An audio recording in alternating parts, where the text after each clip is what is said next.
My friends, welcome to the 60-second SongBike Guitar Q&A live stream. Wow, 62. Time flies. My name is Jonathan. I am here. We're starting a few minutes late. Thank you for your patience. I'm here for your questions. You are the queue of the live stream Q&A. Had a few technical difficulties, but what could possibly go wrong at this point? Nothing.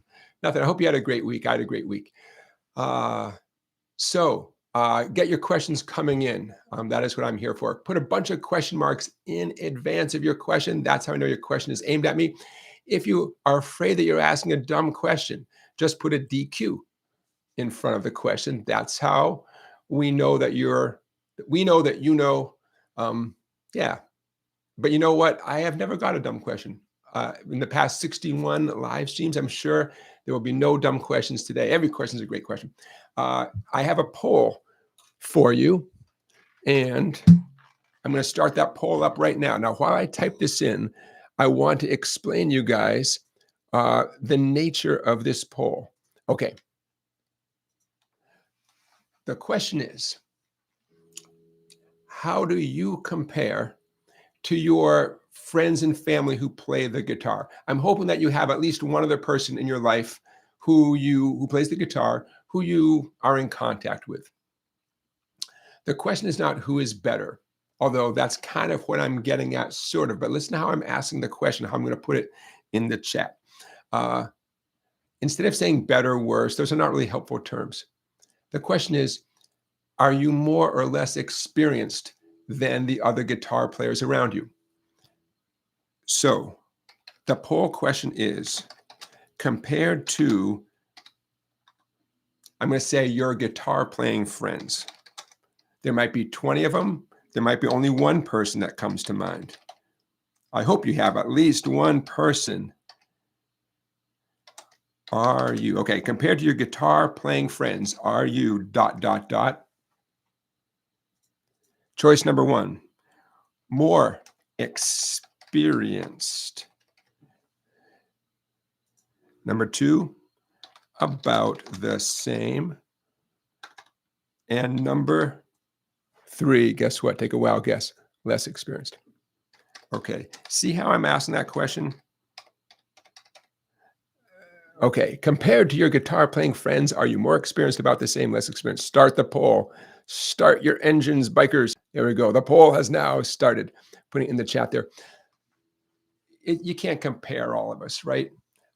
I might be super experienced at one thing, and my friend is super experienced at something else.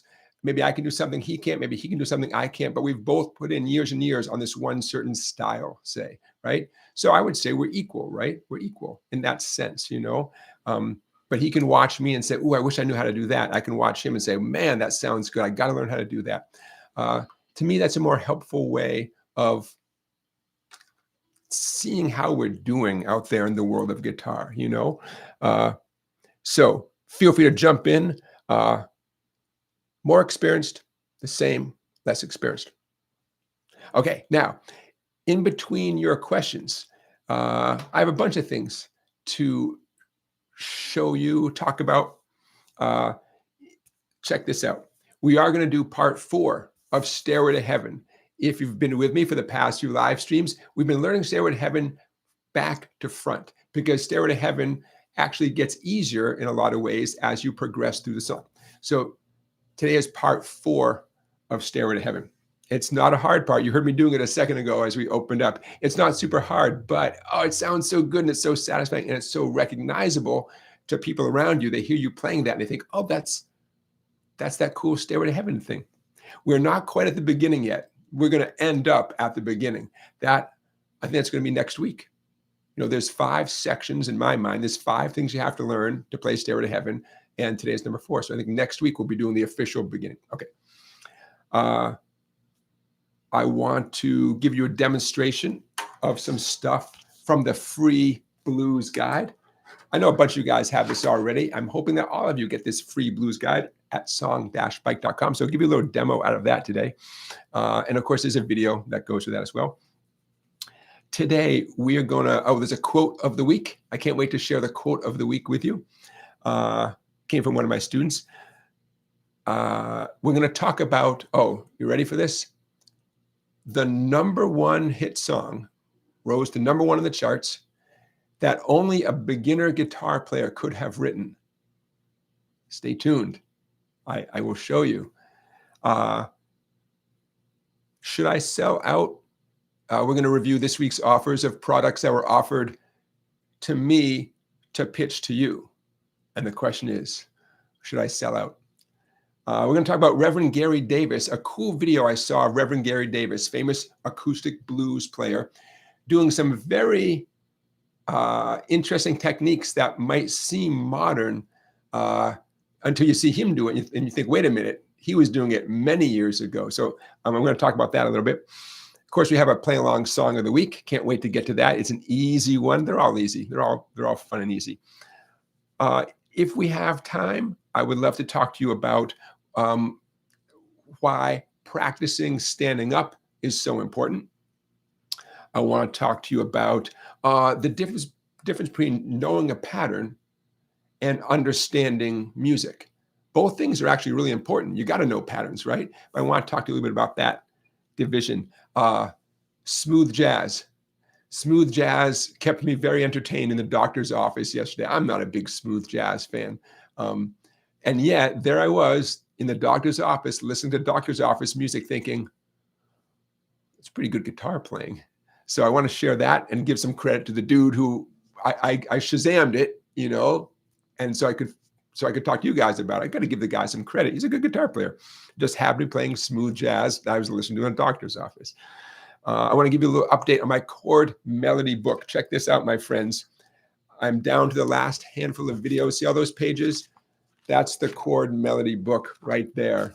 I'm wrapping it up. We're almost there. What else? What else? Okay. Oh, chord royalty.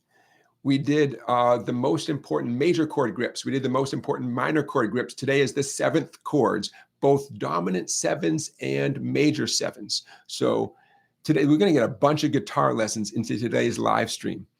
So if that's what you're interested in, you are in the right place. I'm going to say a few hellos before we get started. Hello to Bruce, Deborah, Rock Lobster, Debbie S. Hello, Pooba John, Jersey Red from Monroe Township, New Jersey. Hey, Rusty. Pooba John, Val, John Cavallo. Hello. Zulosia Zombie, all the way from Poland. Hello. Beginner Guitar Lessons is our moderator. Everyone give a round of applause to Beginner Guitar Lessons. Thanks for being here, ma'am. His name is In Blue. Randy is here. Scott Rhodes. Hello, Scott. William Collier. Hello, William. And Cardboard is here. And then I can't see who's above Cardboard, but I bet there's someone else in the chat. Thank you for being here. We got 38 of you already in here. All right, let's make this happen. Let's do this. Pearl77, G. Woodward. Hello. Hello. All right, Bruce, let's jump on your question. Bruce's question, how important is it to be able to visualize the scale patterns or arpeggio patterns across the neck? I find it hard getting the patterns to stick visually. It's super important unless you have another way of memorizing them. Some people are more numbers people, and that might work for you better. My experience has been many people like the visual chord diagram approach, and I know that works for me very well. But if numbers are better, not only the numbers like 5, 8, 5, 7, 5, 7, 5, 7, not only the numbers themselves, but the relationships, like 5 to 8, that's a jump of 3 frets, right? You start someplace, go up 3 frets. The next string, you go up 2 frets, and so on. I'm using the A minor pentatonic scale as an example. So it could be that you're a number person, you know, but another tip would be to associate, say, a major scale with something that's already in your mind.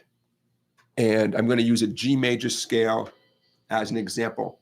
I'm going to do the G major scale on the 3 treble strings. That's a little bit loud. Don't worry, I'll put this in the description of this video. You guys don't have to memorize this right now, but I'm playing my G major scale, but I'm going to, instead of calling it a G major scale, when I start from the skinny note, high string note, and go backwards, it sounds like Joy to the World, the beautiful Christmas carol, Joy to the World. And I know if I do my job right and I play it right, I'm going to be playing Joy to the World. So I'm giving value to this scale. That's what I call giving value to something. Not that scales, scales are valuable no matter what. But you see what I'm doing? I'm adding value. Let's call it adding value. So all of a sudden now, it's not necessarily about just numbers or just the visual pattern. It has another meaning.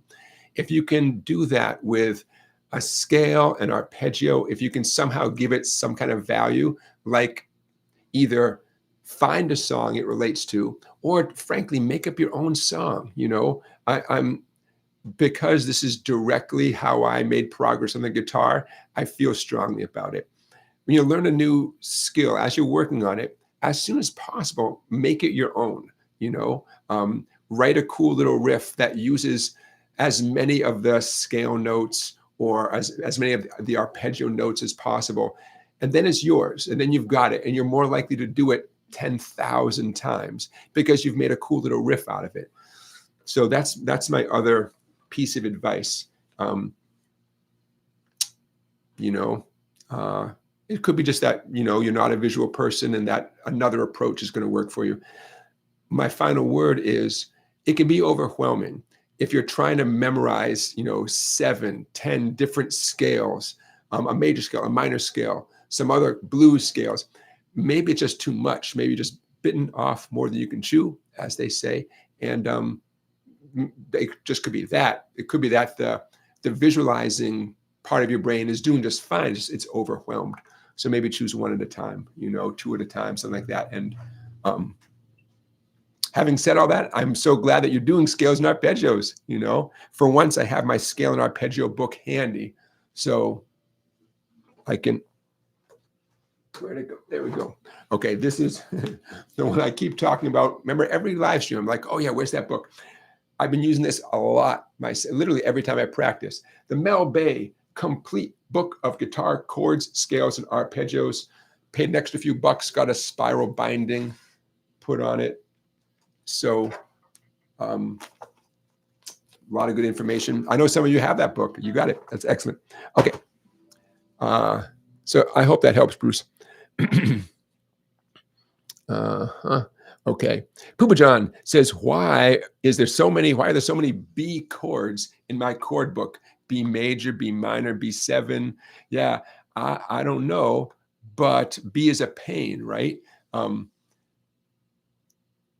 The actual B major chord usually doesn't show up when people talk about the top 10 lists, top 16 chords you have to learn.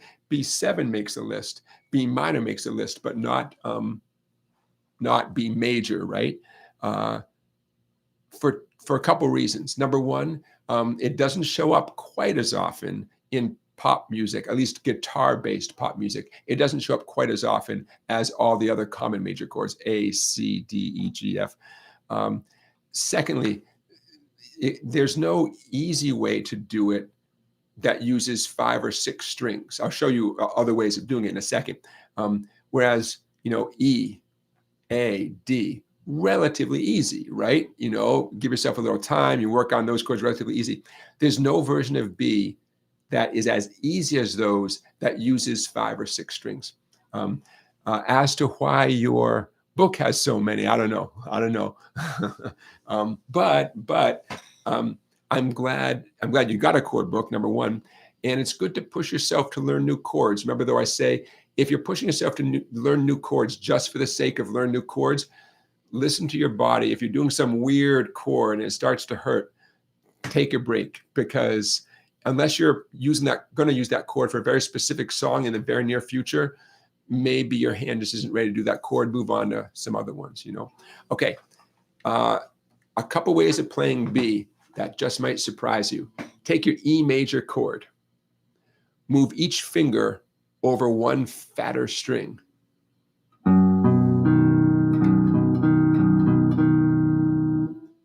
It's a B chord, as long as you only strum the 3 you're touching. Middle finger, 6th string, 2nd fret. Ring finger, 5th string, 2nd fret. Index finger, 4th string, 1st fret. Do not strum anything else. It won't sound good. That is a B chord. If you're playing electric guitar and you only want that tight, crunchy kind of sound, there you go. There you go. In fact, B pairs nicely with the E chord. So get to business. I mean, get down to business. Write a song that's like a B to E.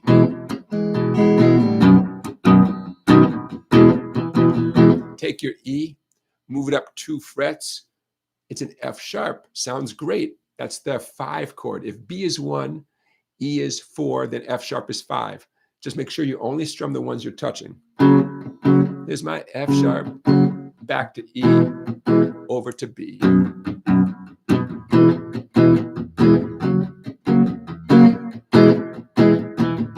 I don't want to tell you how many years I'd played the guitar before it occurred to me that I could take my E major chord, move it over 1 fatter string, and I suddenly would have a B chord.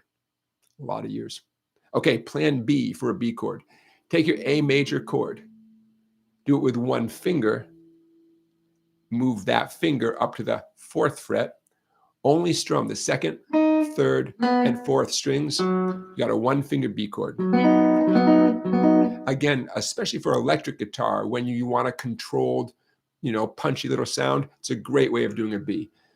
On acoustic guitar, you might miss the fullness of the big E chord, A. You go to that B, it might feel a little bit tight and small compared to the big E chord or something. Nevertheless, that is a B chord. Okay with that? 4th fret. Of course, I'm touching the skinny string. I can't help but to touch it, but I'm focusing my pick on the 2nd, 3rd, and 4th. Now check it out. I can't resist. Name this tune. I'm going to take my A major chord with 3 fingers this time. I'm going to move all those fingers up to the 4th fret, but I'm still going to include the open 5th and 1st strings. Name this tune.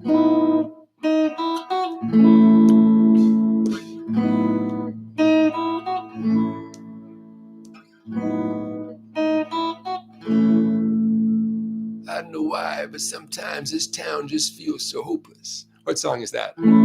I love this so much because the songwriter, whose name somebody knows, the songwriter was strumming an A chord. And I mean, it's easy for me to imagine. He thought, what if I take the A chord and go up 2 frets? But again, you got to include the open skinny 1st string and the open 5th string to get that full effect. Somebody named the songwriter rock star A to Z me. Ding, ding, ding, ding. Now it's A to Z me. You got it, Deborah. What's the name of the song? When she puts her arms around me, I know I can rise above it. Just shout it. What's the name of the song? Rock Lobster for the win. You got it. Randy, all right. A to Z me, always so close. Rock Lobster gets 1,000 points and a gold star. Randy, 999 points and a silver star. Here comes my girl from Tom Petty. How did we get on this topic? Pooba John said B chords. What's up with B chords? Why there's so many B chords in the world? I'm showing you some ways of playing a B chord. Here's how Tom Petty put it to use. You guys know I love taking a theoretical concept, a riff, whatever, but then showing you a real life example, So there's your real life example. And the charm of this is not Tom Petty just moving his fingers up, which is charming. It's including those open strings to give it that little, whatever you want to call that sound.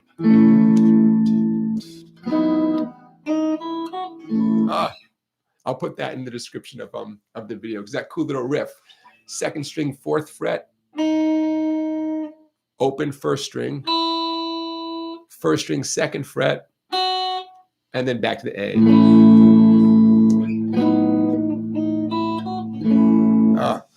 I live for stuff like that, All right, there you go. That makes my day. Deborah says Tom Petty's birthday is right close to yours, 2 days away from yours. Nice. Nice. Oh, speaking of birthdays, Van Morrison has a birthday today. Happy birthday, Van Morrison. It is his birthday today. He has a new live album out. There you go. There you go. Speaking of supporting the arts, tonight's live stream got a new sponsor. Apple cider from Lyman's Orchards. Lyman Orchards from Middlefield, Connecticut. Only the finest apples. I'll tell you what, you guys, drinking soda every live stream, I don't know, wasn't working for me. So we have a new sponsor, a non-sponsor sponsor, Lyman Orchards, Lyman, out of Middlefield, Connecticut. That is good apple cider. It's that, oh, you ever notice when something says shake well and you've already had like half of it? Oh, well, we'll see what happens. It's that time of year, right? Nice time here in New England. Fall temperatures are coming down just a little bit. Very good. Jersey Red says, hey, there's 45 people watching, but only 21 likes. Well, so yeah, if you guys feel like throwing in a thumbs up, I appreciate it. Val says, if you move the B down a fret, you have a 1-4-5 with F and C, right? Well, the B, that B at the first and second frets, up one more fret, that is, yeah, okay, I see where you're going with this. That's a C chord. That's right. Oops, there we go. Try this again. That's a C. And then dropping it down one towards the floor is a F. And up one more is a G, or two more frets is a G. You got it. So there's your 1-4-5. Yep, exactly. In fact, if you know a song is a 1-4-5 in any key, you could play it with this system. Let's call it a system. Using twist and shout. Well, let's go there. Let's use twist and shout as an example. Here we go.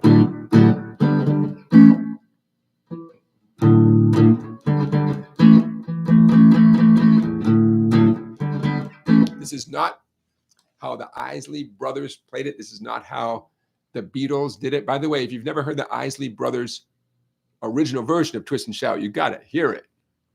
The Beatles did great, but you got to hear the Isley Brothers original song. If you want to play along with the Beatles version, it's in the key of D, D as in dinosaur, using the E formation, the E major formation. What do we got? We got, oh, we're cranked up. Oh, here we go. We got D, G. Okay, it's D, G, A, basically. I'm taking my E formation, but middle finger 5 on the E string, ring finger 5 on the A string, index finger 4 on the D string. That is a D chord. If you want to be really accurate, it's a D/A, meaning it's a D chord, but A is the low note on the 6th string. For those of you involved in the chord police, there you go. For our purposes, I'm just calling that a D chord. That's a D based on at 4 and 5. Drop your fingers down one string towards the floor. Middle finger 5 on the 5th string. Ring finger 5 on the 4th string. Index finger 4 on the 3rd string. That would be the next chord in the sequence. That's your G chord. Take that grip, same strings, just glide it up 2 frets to the 7th and 6th frets. And that's your A chord.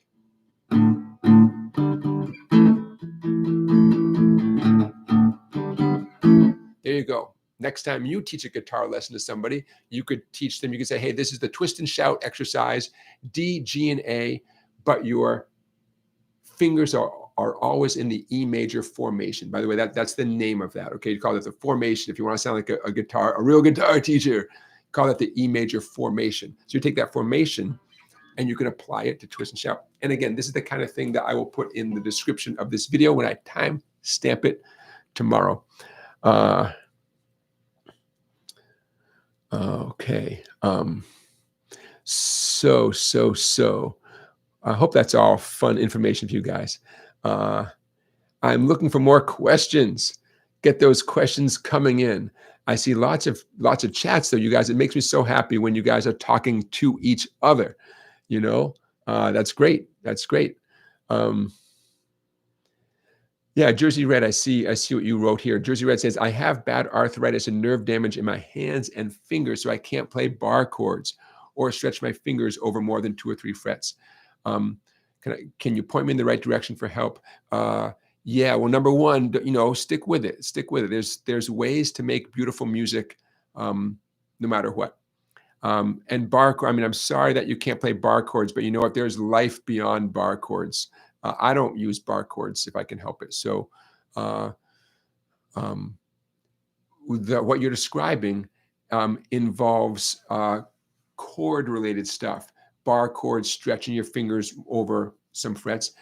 Maybe it's time to focus on more melodic playing, lead playing, scales, things where it's not as much about stretching, it's more about moving individual fingers, playing melodies.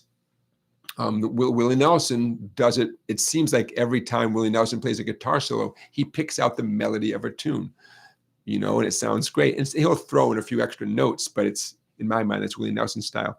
So in terms of the direction, I would encourage you to think about lead guitar, scales, melodies, arpeggios, things where your fingers are in constant motion, but you're not grabbing and squeezing using multiple fingers.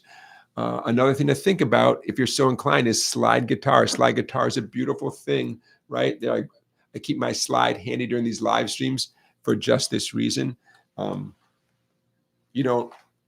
There's lots of slides in the world. Mine happens to be made out of brass.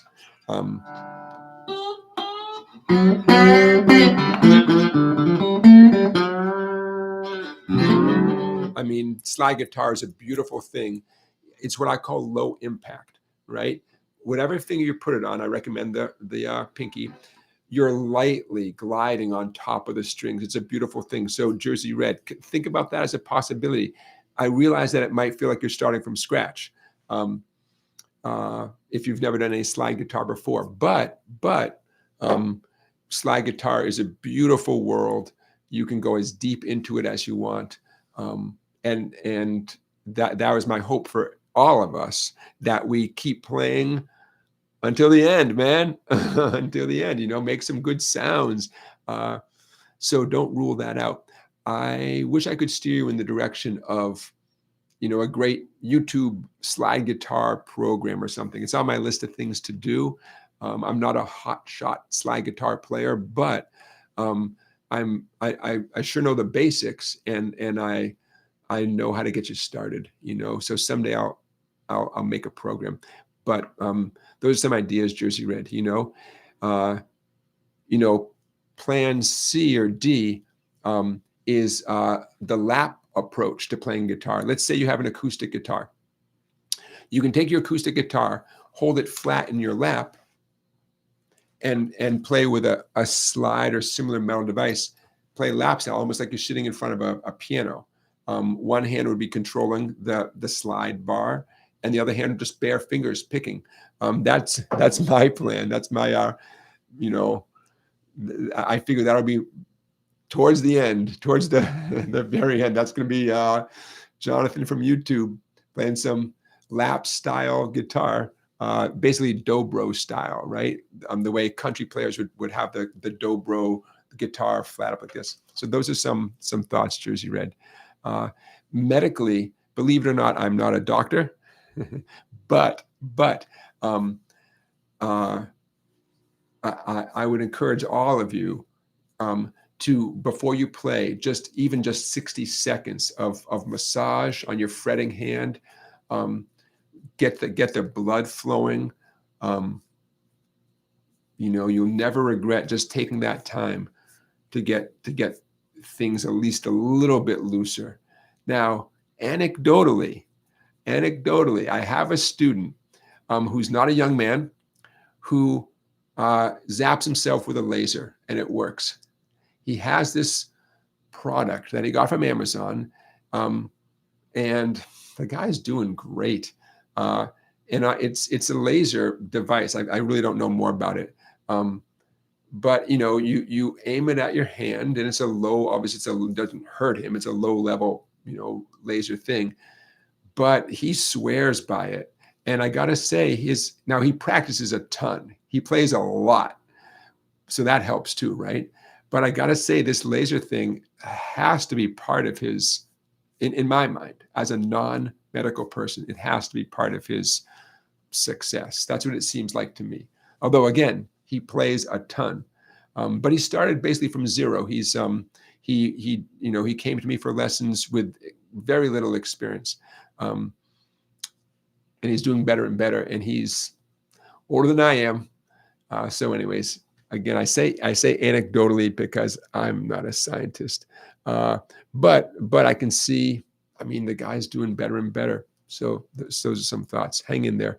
Rock Lobster, thank you for your super chat. Bruce, thank you for your super chat. Super chats are ways you can contribute to the live stream here. Just click on that $sign at the bottom of the chat, and the rest is easy. I appreciate that.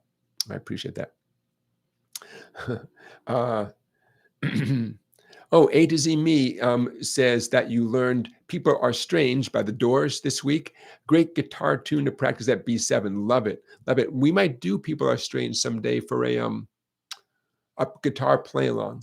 So thanks for reminding me. I might add that to the list. In fact, I'm going to write that down right now because it is not on my list, and it should be, because that if I remember right, People Are Strange is one of those songs that it only has so many chords. It's not a fast song, but it does push you to get good at B7. Yeah. Okay. Many Vibes is making a good point. Thank you, Many Vibes. Many Vibes is saying, hey, in terms of addressing any limitations in your fretting hand due to arthritis, tune to alternate tunings like an open chord. Yeah, we'll be talking about open chords later in the live stream. An open chord where you strum it, bring, and you automatically get, say, a G chord, even without your fretting hand doing anything. And then other chords, you could potentially do other chords simply by barring your index across all 6 strings. And you can turn that G chord into other major chords, which actually is something we'll be talking about in just a little while. Deborah says that her mom has arthritis. She practices in a different way than when she didn't have arthritis. She takes mini breaks in between her practicing. Yeah, smart. Yeah. Val says that Val saw the Isley Brothers live with Jimi Hendrix in 1963. Wow, Jimi Hendrix was playing with the Isley Brothers. Is that what you're saying? He was playing in the band. Wow, very, very interesting. Okay. Deborah went to a Tom Petty tribute concert, and they have a Tom Petty birthday bash weekend every year. Very nice. And Tom Petty's daughter showed up at the concert and said something in honor of her dad. Oh, man. Tom Petty is certainly a guitar teacher's best friend. You can teach so many good guitar concepts via Tom Petty songs. And I'm not going to say all his songs are easy, because that's not what I'm trying to communicate, as much as many of his songs have very clear examples of very cool things. And if you learn it via a Tom Petty song, it has a nice clarity to it. You say, oh, I get that concept. And then you can take that with you in the future. And many of the things that show up in Tom Petty songs show up in a lot of other songs too. So you learn them in a Tom Petty song, and then you can recognize them when you see them in the future. Joseph Galasso, hello. Joseph mentions tuning the guitar to the DAD-GAD tuning. Yeah, D-A-D-G-A-D. Here's something that's significant, Joseph. You just remind me of this. We all want to play our favorite songs. And as soon as you start retuning your guitar or making adjustments like that, you can still make music, but you may not be able to play your favorite songs. And this is something I consider unique to the guitar, because we live in a culture that's so dominated by guitar music. as opposed to trumpet or saxophone, violin. Popular culture, it's the instrument of popular culture, right? So we all want to learn our favorite songs. Great. That's extremely motivating. That's how it should be. But let's say your guitar is tuned in open tuning for whatever reason. Well, then you can't play songs that are not in that tuning, right? Nothing wrong with that. But just you have to be aware that there's a sacrifice there. You can write your own songs, which I'm always going to encourage you to do that. And you can learn other songs in that tuning. But you see what I'm saying? This is a unique guitar thing. To my knowledge, other instruments, piano, saxophone, trumpet, they don't have this exact problem. You know, a song might take more or less practice on the trumpet, but you know, there's no reason why a human being can't play that song on that trumpet, right? With enough practice. Guitar, you start messing with the tuning, then you can't play some songs, you know, but you can play others, and that's the trade-off. But that's a unique, Many Vibe says that's why we buy extra guitars. Yeah. A to Z Me says we should write a community song together for fun. That's a great idea. I love that. Yeah. Okay. Let's brainstorm. Not even joking. That would be awesome. Let's brainstorm on that. Yeah. And then let's totally fight over the royalties. Let's break up, get back together for like a reunion show. When they induct us into the Rock and Roll Hall of Fame, like most of us show up, but a few people don't because, you know, reasons. Yeah, I love it. We could just tick every box, you know. One of us has to go to rehab, not me. Someone, you know, got to go to rehab, you know. Someone's got to drive a car into a pool. Yeah. You like that, Randy? You know, but it's a great idea. I love it. Of course, it all starts with a name. We got to have a name. So let's fight over that for a month or two, you know, a name for the band and creative differences. Let's get some creative differences going, you know. I'll leave it at that. Okay. Hey, I'm having too much fun. Let's do something that's also educational. How about, okay, so we're talking about open tunings. That leads perfectly into the number one song, happens to be from 1967, the number one song that only a beginner could write. And I'm not even joking. I'm going to put down this guitar. And you know those cooking shows where all the ingredients are already measured out and everything and chopped and everything's totally ready to go? That's what I'm trying to achieve here. We'll see if this guitar is still in tune. This guitar started to fall right before the live stream, and I caught it with my foot. And that's, I wish you could have seen it. It was acrobatic. Okay, I am now in open G tuning, starting from the fat 6 string, D like Delta, G Golf, D Delta again, G Golf again, B Bravo, D Delta. Those 6 strings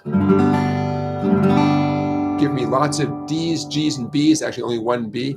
And by definition, a G major chord is made up of G, B, and D. Technically, I only need 3 strings to be to give the world a G chord, right? I need 1 string to make a G sound, 1 to make a B sound, 1 to make a D sound. But since I have 6 strings, there we go. Sounds nice, right? Look, my left hand's not even doing anything. Look, Ma, no hands. Hey, Mom. I hope my mom is watching. Mom, I hope you're doing well. My wife, I hope is watching. Sometimes the dog and cats gather around, and I hear about it later. Okay, so I'm tuned an open G chord because this number one hit song was written initially by someone strumming on an open string. This is not an experienced advanced guitar player. So you guys are going to have to name this tune I'm going to show you the details in a minute. But imagine someone who's not a hotshot guitar player. I'm going to do it with my bare fingers. In my imagination, this person is sitting around, hint, hint. He was sitting, strumming this with one finger.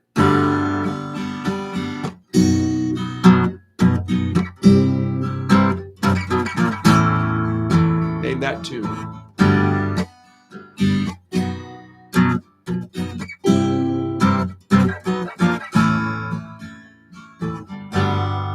What song is that? Now, I love this song.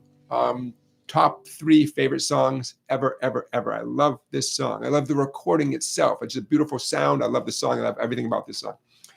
But it has a weird chord progression.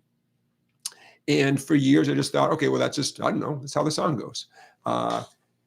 And then I found out that the author of this song, the main writer of the song, Steve Cropper, joined in and helped finish the song. But the main writer of the song was not a guitar player, but he had a guitar. Apparently, it was like almost a toy guitar. And it was tuned in open tuning, so he could sit on the dock of the bay and make up a song because he only needed one finger, right? Only a beginner could have written this song. Otis Redding, like you just saw, he just rang this tune with one finger, just looking for chords that sound good. In the morning sun, I'll be sitting when the evening comes. Only a beginner would write a song like that. He goes from G, there's a part that goes G up to E. E would be at the, where are we here, the 9th fret. In my opinion, a professional, experienced songwriter would not be using all these weird major chord jumps. He's doing chords that are not in the key of G, even though the song is in the key of G. He's using not only 1 or 2, but like a bunch of chords that just aren't in the key of G. Only a beginner would do that. It's a great song, obviously, right? So I'm going to give you a couple illustrations of this. You can tell which books are my favorite. My Steve Cropper book. Oh, this poor book. Thank you, Steve. Okay, check it out. When I hold this up to the camera, doesn't that look kind of intimidating right there? All those major chords going across. What kind of song has, what is that, 8 major chords? Now, you can see these are written as mostly as regular bar chords or cowboy chords. That's after the fact. That's what presumably Steve Cropper played when it came time for the recording session.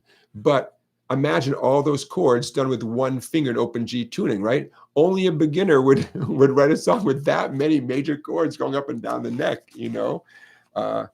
Okay, so what does it look like on paper? What I'm going to show you was written down kind of as my cheat sheet. So this is not as glamorous as I always do. Let's see. I'm going to hold up like this. But take a good look. Okay, see? You too can play Dock of the Bay. Now, I don't recommend doing this in standard tuning. I mean, you can do it. I mean, I don't want to say I don't recommend it, but I want you to appreciate that if you were in open G tuning, you know, G is the open strings, B is the 4th fret, C is the 5th fret. This is the part that goes 5, 4, 3, 2. You know, so there's the verse. Sitting in the morning sun, there's the B. I'll be sitting when the evening come. And that whole thing happens twice, little repeat sign right there, right? The whole thing happens twice. Here comes the chorus. Sitting on the dock of the bay. There's the E chord. In this case, it would be a bar up the 9th fret. Watching the tide roll away. G to E. What kind of song has G going to E? That's not how music works, but it totally works. You know what I mean? They made it work. Sitting on the dock of the bay, wasting time, right? I mean, I don't know any other song that's like this. Now, when it gets to the bridge, this is sort of more standard. G looks like D. Nothing's going to change. G to C, G to D to C. Boom. Everything just stays the same. That happened twice just then, you know. G, I can't do what 10 people tell me to do. That's the GDC. G right there. And then F comes out of nowhere.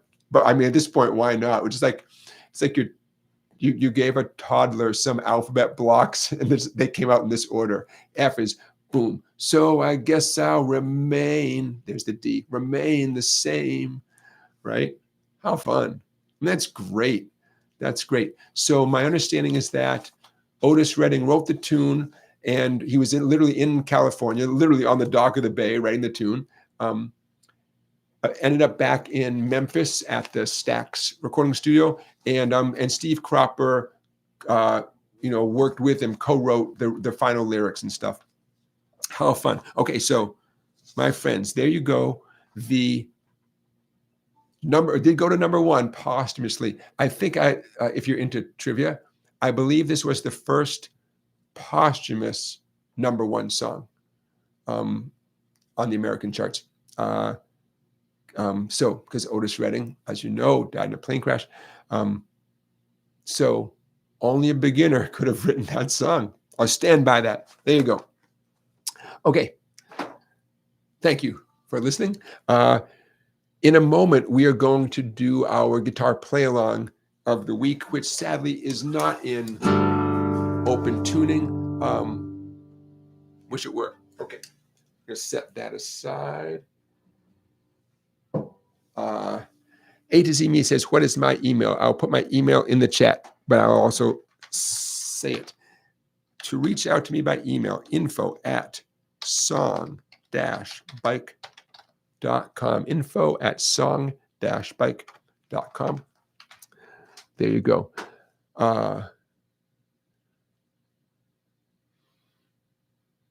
Scott says, I'm a word guy, but I've been writing songs chords first. When I do that, it turns out that adding words is a bigger challenge than I expect. Oh, totally. Yeah. I think we've talked about this briefly before. I feel the exact same way. Someone else might not. But maybe especially if you're a word guy, you have the chorus, the verse, you have a melody, you have all this stuff all lined up, and then you have to squeeze the words in, and the words have to be poetic and meaningful and original.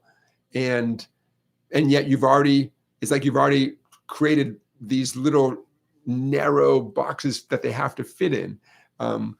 That's how I see it. So yeah, it's tricky. Of course it can be done. I mean, they're literally professional lyricists, right? All those great Broadway tunes with people that's their job, and amazing stuff. What's one of the most astounding examples of that? Coliseum. What's that tune? Oh, Coliseum. Oh, it'll come to me. It's a Broadway tune. Oh, I know they use Coliseum. You're the top. You're the da da da da. Someone put me out of my misery here. Da da da da da da da da da. You're the dum. You're the da da da da. What is that tune? I mean, this is going back quite a few years, right? The cleverest lyrics. I mean, if you're into clever lyrics, you're the top, you're the da da da da. Someone help me out. You got to know your old Broadway kinds of tunes. Rock Lobster says, did you find it awkward switching back from electric to acoustic in the beginning? Oh yeah, totally. I always say it's like driving your spouse's car, or driving a rental car, or driving anyone else's car.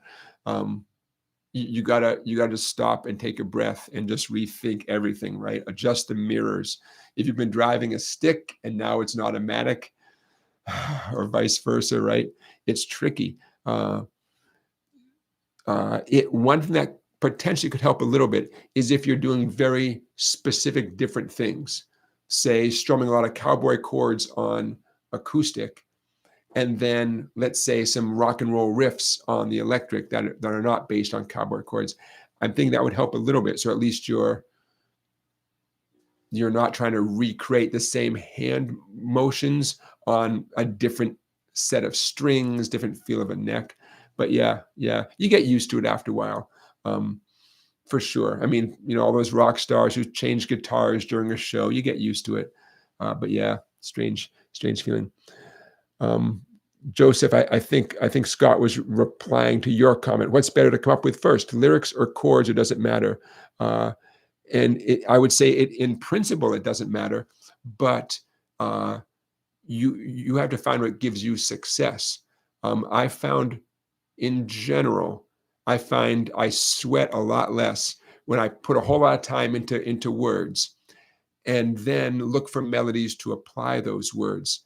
And even if I have to twist a word here and there, syllables, swap out a word, I find that to be a lot less stressful than if I have this whole thing written out, this whole song planned out, and maybe I don't even have, a concept of what the lyrics should be. Or even if I do have a concept, I'm like, you need a 3-syllable word that rhymes with something that, like I said, is poetic, is meaningful, like, Now, some people are better at that than others, I'm sure, but that is tricky stuff. Music Fan, is that the actual name of the song? Thank you, Music Fan. You're the top from the show Anything Goes. Thank you, Music Fan. Yeah, the Tower of Pisa. Yeah, beginner guitar lessons. You think you got that too? Yeah. A to Z Me. Was it Gershwin, Cole Porter, both? I don't know. It's on my list of things to do to become wiser and smarter about those Broadway cats, man. I have a rhyming dictionary. I have one, but nowadays you can get, there's just an app on your phone. Yeah, rhyming dictionaries are fun, very fun. But sometimes they're too good. I've come up with rhymes using a rhyming dictionary. I think, oh, that's kind of too perfect, and I feel a little bit guilty about it. Music Fan says Cole Porter. Cole Porter did the lyrics or the music or both. I don't know. Anyways, that song called "You're the Top," to me, that is the cleverest lyric ever. Until I hear otherwise, it doesn't get more clever than that. So yeah. You guys ever see sometimes these things come up for auction, the pages of someone's lyric when it was a song in progress with stuff crossed out, and you can buy it for $1 million, the original lyrics to such and such with all sorts of notes in the margin, X's, and that's so fun to see.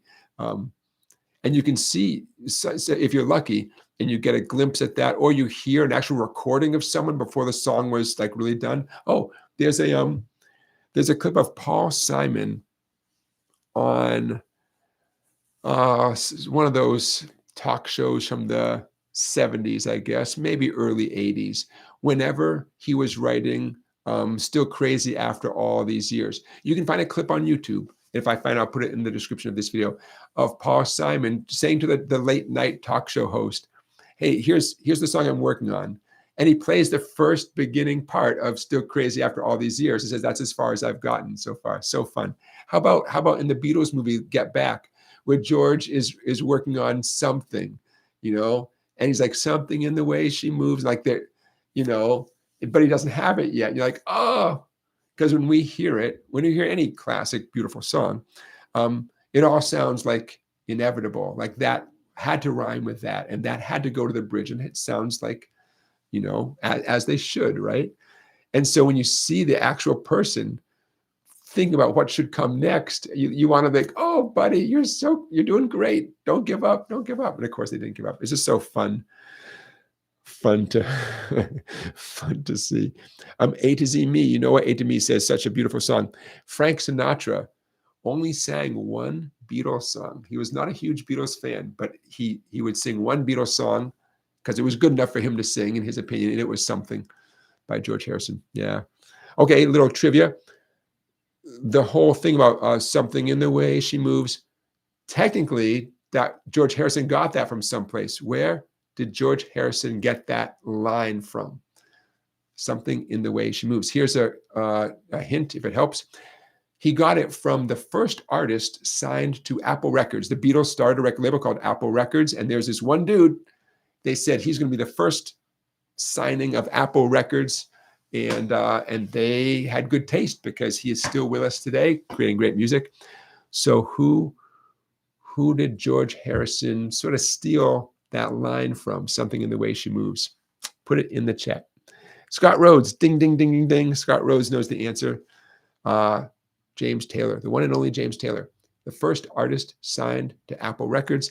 And James Taylor has a song called Something in the Way She Moves. So how cool is that? You know, George Harrison took that and just did a whole different thing with that, you know. All right. Hey, now is as good a time as any. We're about 1 hour into our program. Let's do our guitar play along. Why not?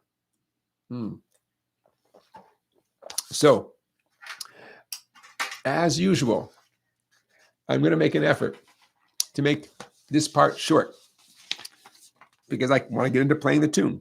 Okay, our play along. This is like the 40-somethingth guitar play along. When I choose these songs, I choose them because they're pretty simple. I don't know any songs that are more simpler than the ones that I choose for these guitar play alongs.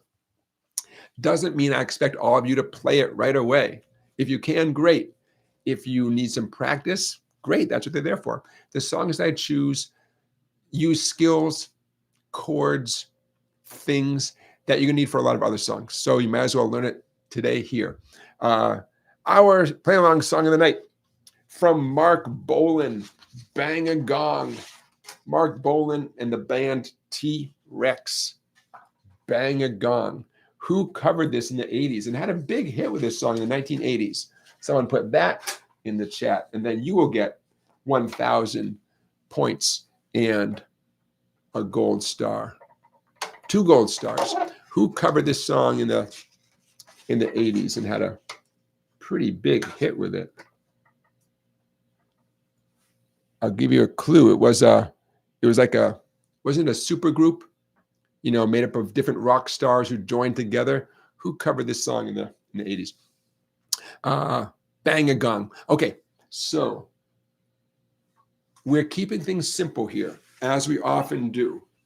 It's not that I'm changing the song as much as I am presenting it to you in a way where you can play the tune from start to finish, sing along, have fun with it. Then if you choose, you can do a deeper dive and get into any little extra riffs and stuff like that. And I encourage you to, especially if you feel pretty comfortable with this, you know? Okay.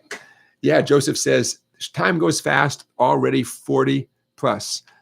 Play along songs. Yeah, A to Z Me, you're close. A to Z Me, you're right. The name of the band was Something Station. And I think it was like different rock stars from different bands joined together. And they did a kind of a 1980s sound and cover this tune. Name of the band, Power Station. I think there was a guy from Duran Duran. He was one of the people in Power Station, maybe a few other people. Okay.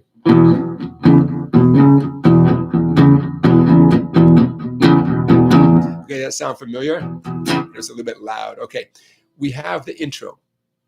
We have the rhythm guitar part for the rest of the tune. We're going to take those one at a time. Let's just start in the intro. The intro happens 2 times. Actually, I wrote 2x over there. I think the intro happens a lot more than 2 times. That could be a typo. We might have to change that. Okay.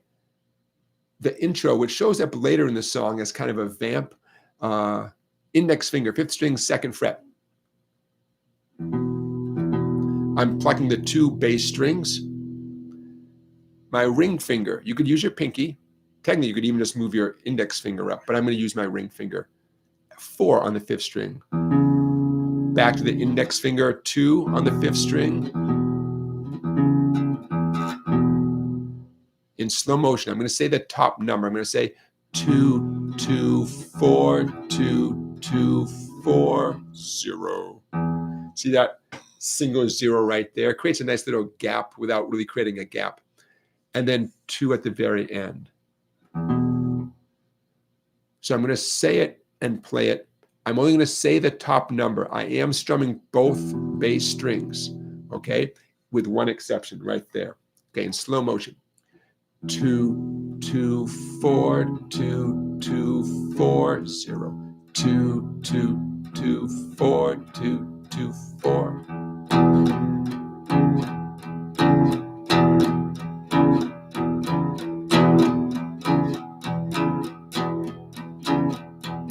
My right hand is doing nothing but down strums.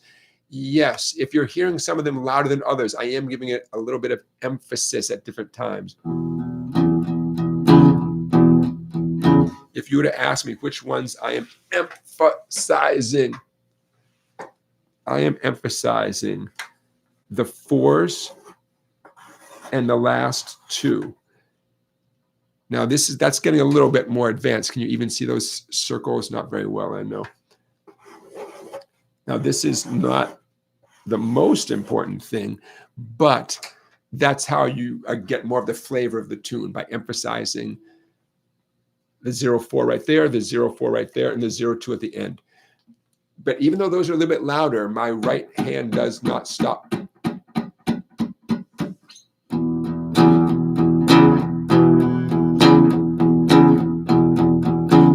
If your ring finger is having a hard time reaching up there, you could use your pinky. You do not have to keep your index finger down the whole time. No matter what, I encourage you to have your thumb pointing straight up towards the ceiling. If your thumb is parallel to the neck like that, then you can't really get comfortably up to that 4. I mean, you could, but that's a game changer, okay?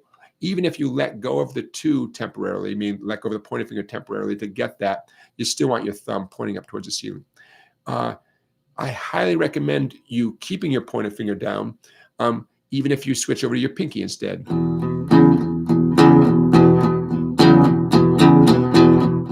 Deborah says it's like a loud accent. It's exactly a loud accent. Yeah. Okay. So that's the intro. Like I said, I wrote 2 times, but I think that's a mistake. I think it happens like 4 times at least. Okay.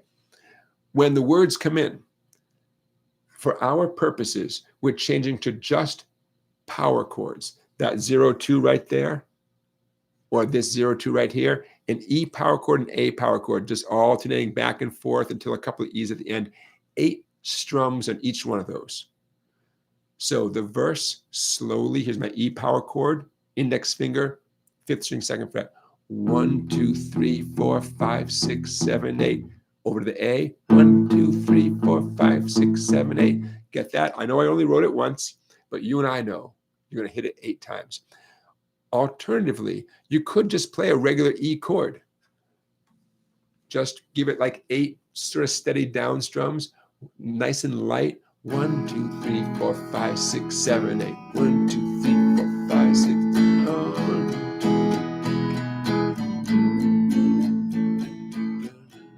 You could do that. You could play just regular chords. It's going to sound a little jangly, but it works, you know. Okay, that whole thing does indeed happen 2 times. The chorus, bang a gong, get it on, get it on. Okay, the chorus, you could play regular G, just old-fashioned cowboy chord G. You could play regular A, regular E. But to be more in keeping with the tune, I highly recommend doing G as a power chord. Index finger, 3 on the 6th string, ring finger or pinky, 5 on the 5th string, 8 times. 1, 2, 3, 4, 5, 6, 7, 8. Take those 2 fingers, just move them up 2 frets, 5 and 7. That's your A power chord. Index finger, 5 on the 6th string, ring finger, 7 on the 5th string. Bang a gong, get it on. And then back to the E power chord that you were doing at the very beginning of the verse. Now, for the record, even though I'm not going to do it, during those 2 E's at the end of the chorus, I believe they actually do that riff right there. You know, that's 1 measure. That is 1 measure. I'm going to just stick with the E power chord. Okay. So that's the whole tune for our purposes. Just so you know, the chorus happens twice. What happens after the chorus is essentially what I would call a vamp. it's that riff, I think twice, just to fill up the space before the singing starts again, you know? Okay, let's do it. What do I need? I need that. I don't need this. Put this there. I'm going to tilt this like this.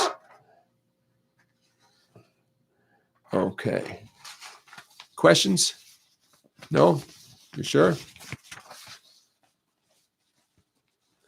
Okay.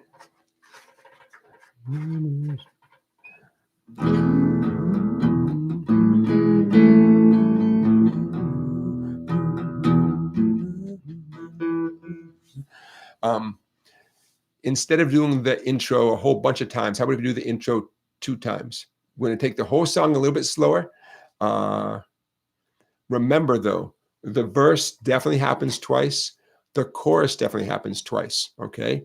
You know it's the chorus when you hear the name of the song. Where are we here? Well, get it on. Boom, get it on. Bang a gong, get it on. Okay, and it happens twice. And then, like they do, I will hopefully return to the intro as a little gap, a little buffer, a little filler before the next verse. Basically, we have 3 verses and 3 choruses. Okay. Sweet, none of that, don't look back. Okay. Dun, dun, dun, dun. What could possibly go wrong? Nothing. Nothing.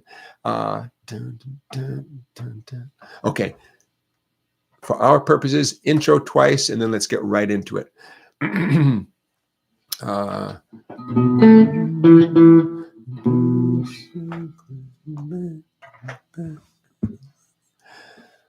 1, 2, 3, 4. Well, you're dirty, sweet, clad in black. Don't look back, and I love you. You're dirty, sweet, oh yeah. Well, you're slim and you're weak. You got the teeth of the Hydra upon you. You're dirty, sweet, and you're my girl. Get it on, bang a gong, get it on. Get it on, bang a gong, get it on.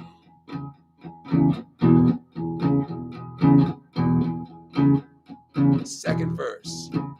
Well, you're built like a car, you got a hubcap, diamond star halo. You're built like a car, oh yeah. Well, you're an untamed youth, that's the truth, with your globe full of egos. You're dirty, sweet, and you're my girl. Get it on, bang a gong, get it on. Get it on, bang a gong, get it on.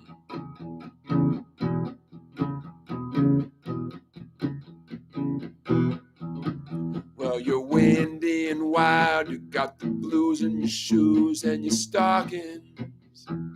You're windy and wild, oh yeah. Well, you're built like a car, you got a hubcap, diamond star halo. You're dirty, sweet, and you're my girl. Get it on, bang a gong, get it on. Get it on, bang a gong, get it on.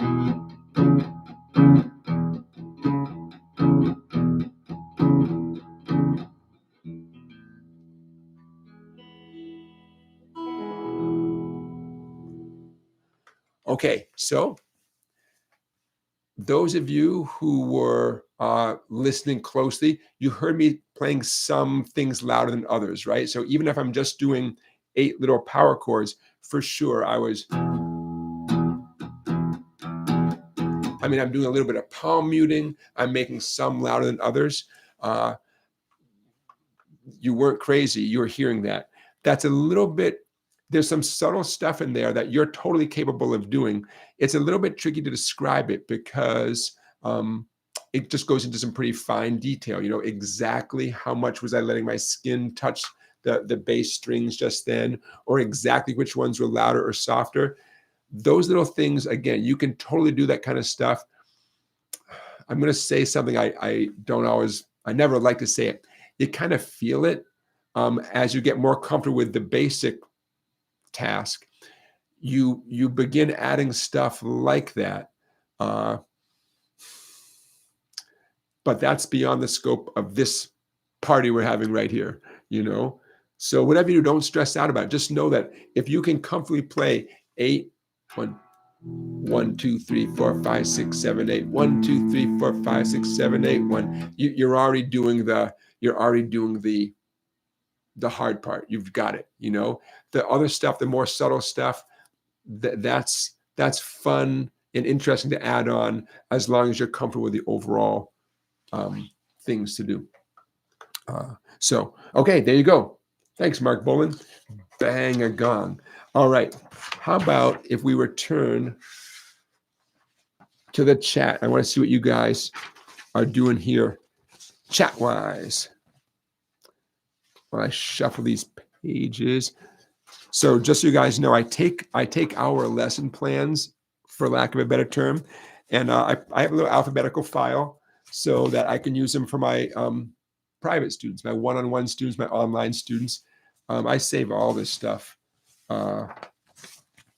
This makes my job so much easier. I have a whole list, right, of all our play-along songs. So what I've been doing recently with my one-on-one students is I say, hey, man, pick a song off that list. And if someone says bang a gong, guess what? I just make them a copy of this, and we're up and running in seconds.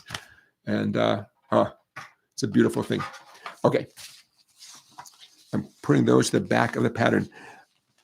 Don't go anywhere. We have plenty left to do in the next 40 minutes or so, including Stairway to Heaven, chord royalty, dominant sevenths, and major sevenths. I'm going to throw that your way.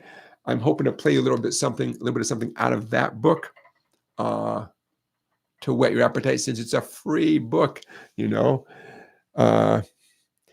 Deborah says, what is the tempo of that song? What tempo is it usually played in? Just a little bit faster than that. It's not a particularly fast song. Get it on, about right there. Just a little bit faster. The Power Station cover version in the 80s might have been a little bit faster than that. I don't know if Power Station did it in the same key. I just don't know. I've got my metronome here, Deborah. I would say 120. It would be my ballpark guess for how the overall speed of the original tune by T-Rex, about 120 beats per minute, in that ballpark. Christian from Denmark. Thanks for being here, Christian. Christian, I got the photos you sent. Christian, last week, I told people how you connected with my friend Johnny Bergen when he came to Denmark. And that just makes my day. And I hope you had a chance to chat with him. And small world, man. It's a beautiful, beautiful thing. Okay, my friends, keep the questions coming in. If you asked a question and I have not noticed your question yet, please be patient and just put your question in the chat again and put a couple question marks in advance. Let's check in with our poll results. Please vote if you have not voted already. We've got 50 votes. Beautiful. Love it. The question of the night: compared to your guitar playing friends, are you more experienced than they are, about the same, or less experienced? And more experienced, about 12% of you say you're more experienced than people you know. 22% say about the same, and 66% say you are less experienced than people that you know. I kind of think that's a good thing. You want to be around people who know stuff. So those of you, the 66%, 2/3, potentially you're in a really good spot. Now, the more experienced people in your life, hopefully they are nice, generous, good at either describing what they're doing or at least letting you watch what they're doing. Sometimes all you need is someone just to do it slowly. They don't even have to talk about it, just like do it slowly so you can watch, right? So those 2/3 of you I hope that it's a net positive, that you're around people who are willing to share what they know. I know, believe me, I've heard plenty of horror stories of just jerks, people who somehow magically can't play something slower. They just can't do it. I don't get that. I think it's more like they don't want to do it. I understand that not everybody can verbalize what they're doing. I get that. I mean, I've done it for since 1992, 32 years. So I can verbalize stuff. I get that not everybody can. It's a different part of your brain, without a doubt. But to ask someone to simply play it slower so you can watch, I don't know. That's not a big ask, man. I'd be flattered if someone asked me that. So I'm aware there's people out there that are just not cool. Those of you who are more experienced than your guitar playing friends, I hope you show them a few tricks. That's a beautiful thing. Okay. A to Z me asked a great question. How long do I have to practice before I become a superstar? No, Otis Redding wrote a hit song with one finger. No, if you sing like Otis Redding, you're already good enough, to be a superstar. Okay, hey, let's get to the chord of the week real quick.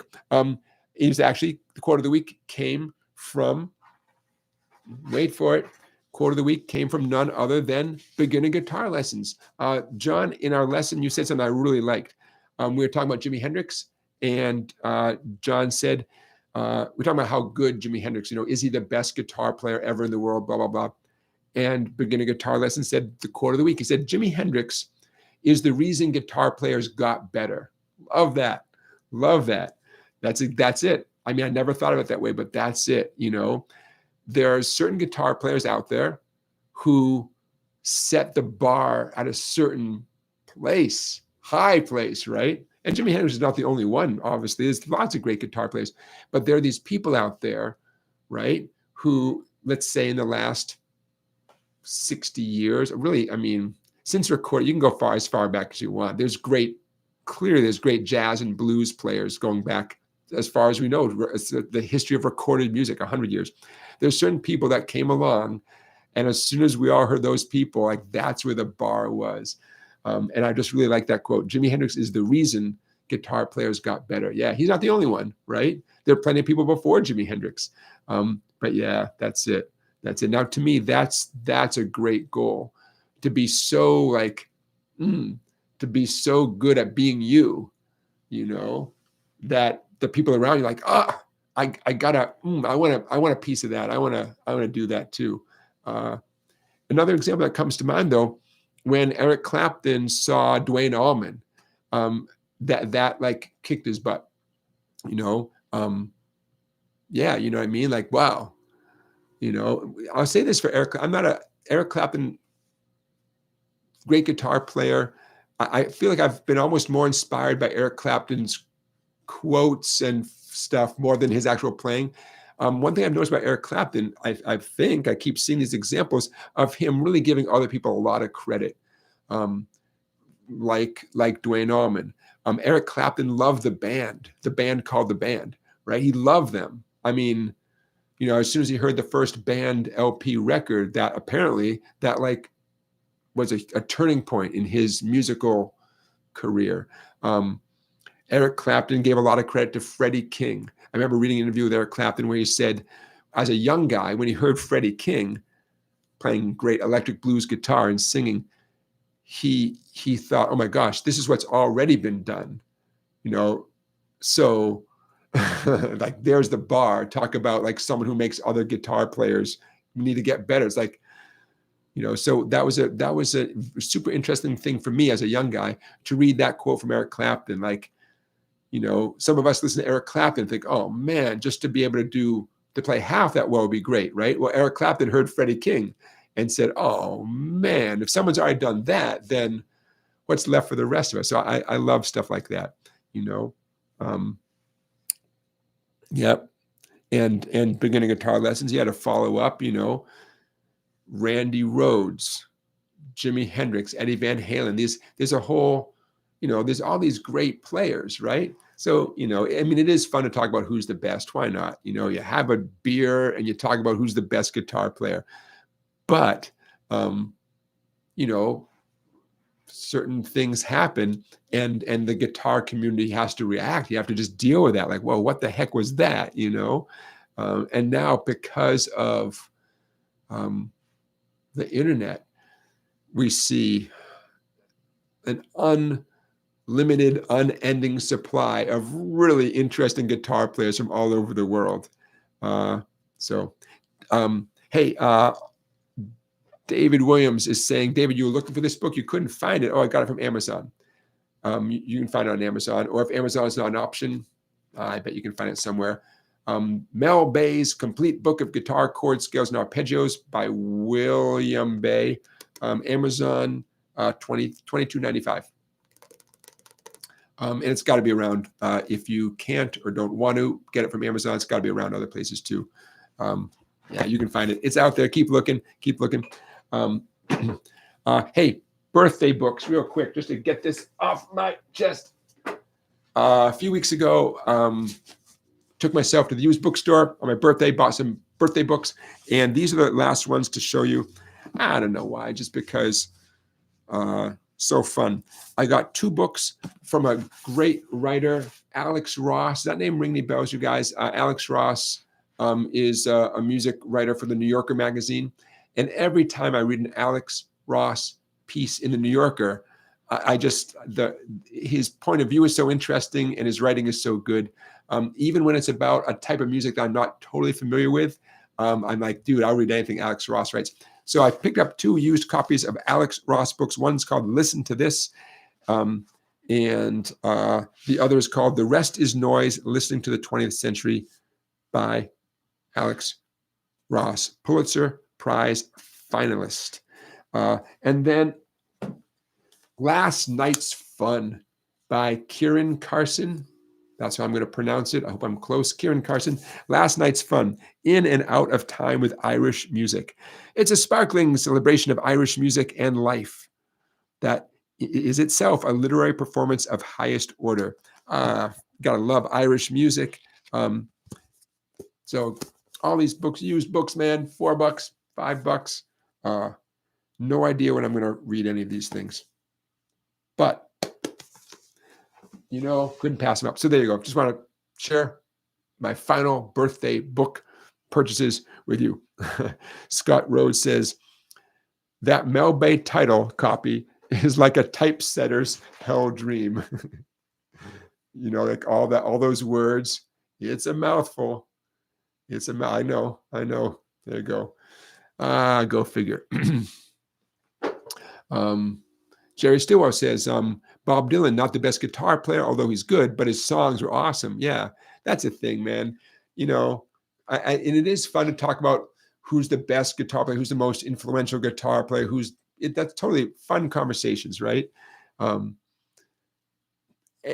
over time, you realize that, you know, we live in a time where, I mean, past, present, and future, you can go back to the beginning of recorded music and hear amazing music on any instrument from the 20s, the 30s, right?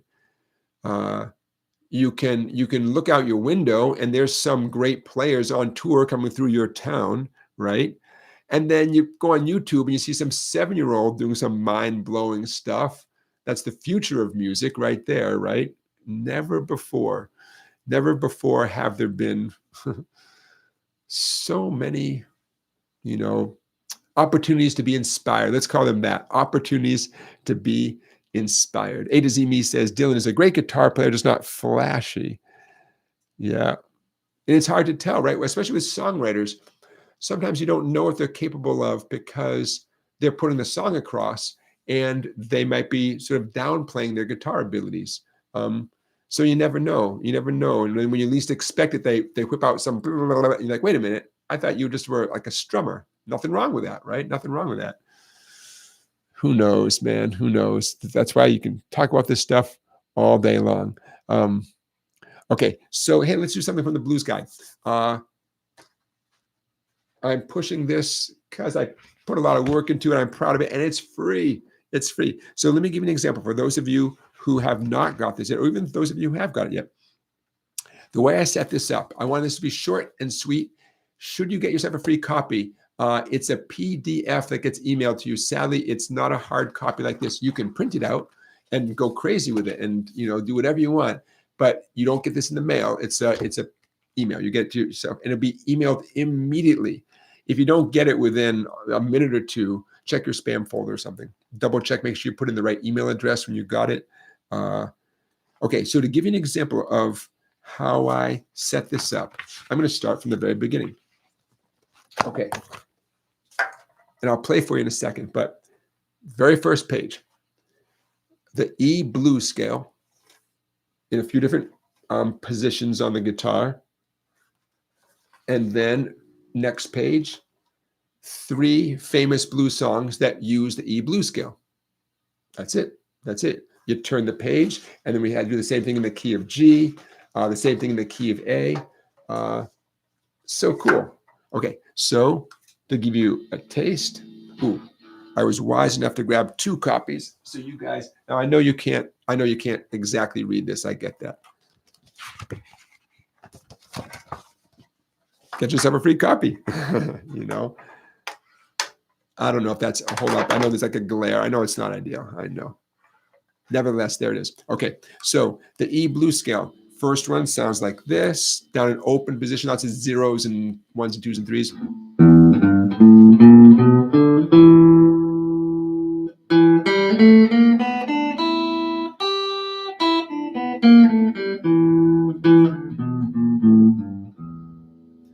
Interestingly, the blues scale sounds great just as a scale. Major scales, minor scales, some people feel those are not song-like. They're scale-like, right?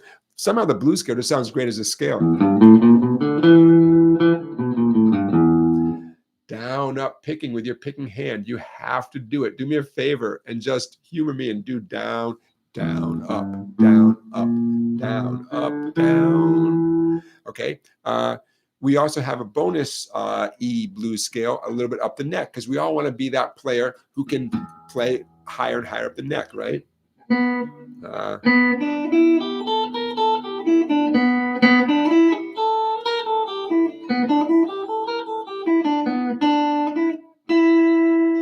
Okay, so the E blues scale in what they would call the open position, lots of zeros, 1s, 2s, and 3s. And the E blues scale, technically this would be called third position, because the index finger is in charge of the 3rd fret notes. And so the name of this position is third position. Okay, then you flip the page. So you get warm up on those, have fun with those, noodle around. First comes Smokestack Lightning. Here we go. 2, 3, 4.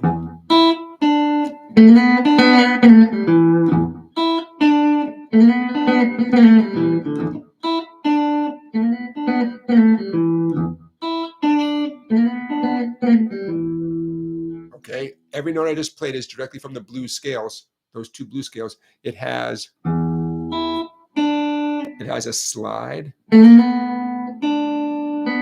a slide back, sliding up to 4 and sliding back down to 2.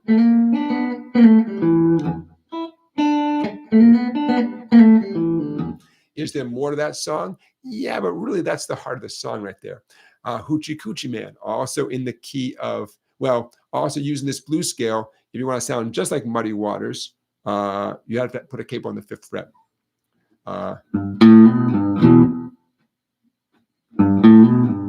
This is so easy, you guys. It sounds so good. And then one more still in the key of E. This might remind you a little bit of Smokestack Lightning.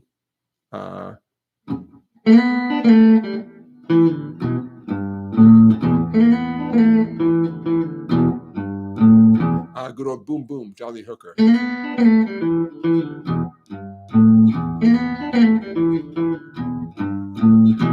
So cool, right?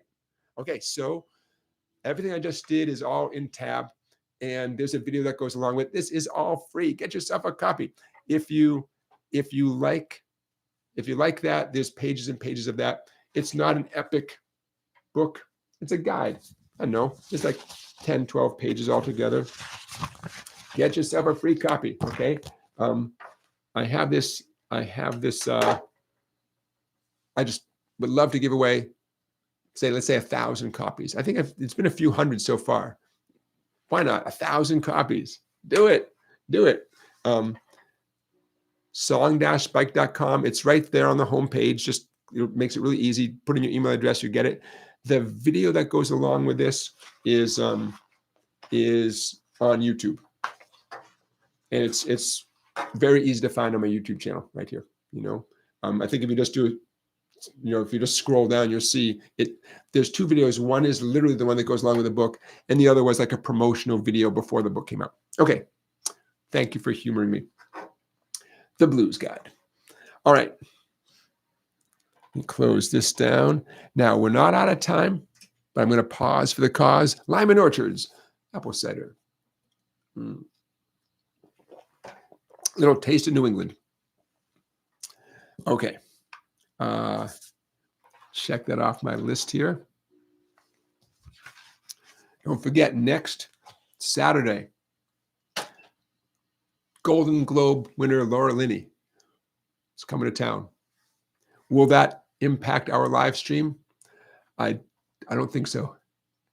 But we'll be in the neighborhood. She'll be across the street getting an award at the local theater. And it'll be exciting to have a Golden Globe winner in the neighborhood. There you go. Now you know. Now you know everything I know. I'm going to return to the chat here for a minute. Scott, I see your questions. I'm going to get to that question in a second. Okay.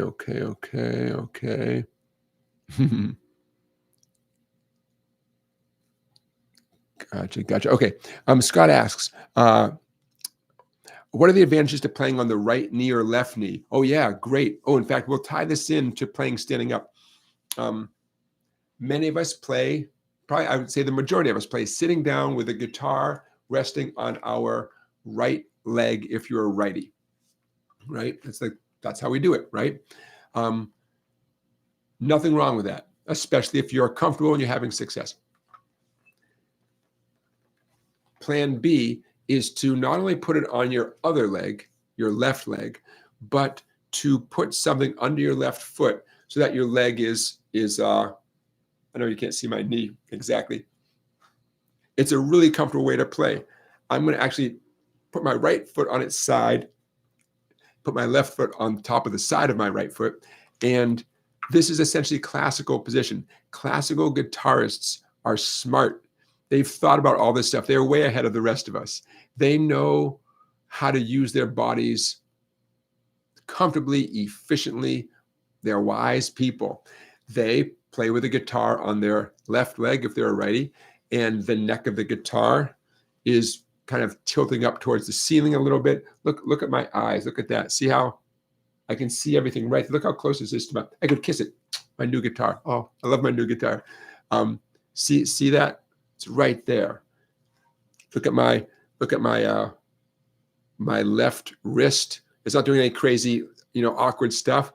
Makes a lot of sense, Some people hold the guitar this way intuitively. That's just how they do it. I've had a few students who this is just how they do it. And they, I'm not going to stop them because they're doing well. And why not hold this way? It's the way classical guitar players do it. And they put a lot of thought into it. Okay. Nothing wrong with trying this out. If you've been playing the traditional way, the cowboy way on your right leg, and you've done that your whole life, there's no reason why you have to do this. But I don't know, if you're curious, go ahead. But you want to put something under your left foot. I used to say yellow pages, but nobody has yellow pages anymore. But you want to put something, a shoebox or something, block of wood to prop your left foot up. You can go to Sweetwater and buy a guitar footrest. It might be 10 or 20 bucks, but you can buy one.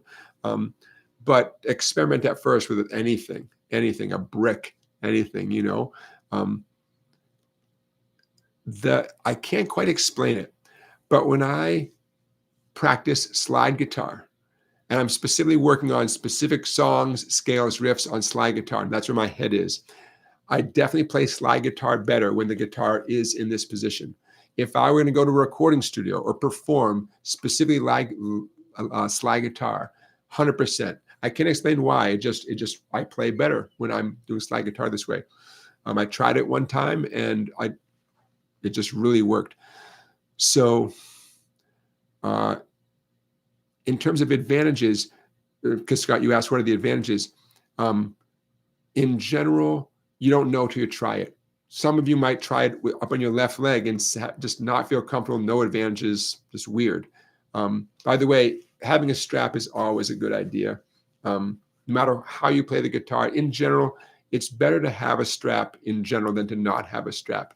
I'm not saying you all have to always practice with a strap, but it can solve some problems. So if you've never played with a strap before, I encourage you to experiment with it. Okay.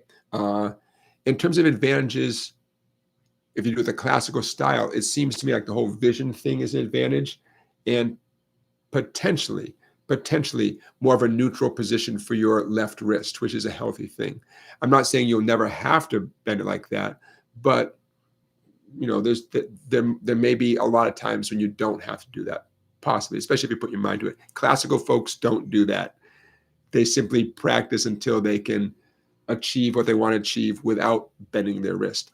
Don't take my word for it though. Watch some great class. Go to YouTube, type in classical guitar performer, and and watch what they're doing.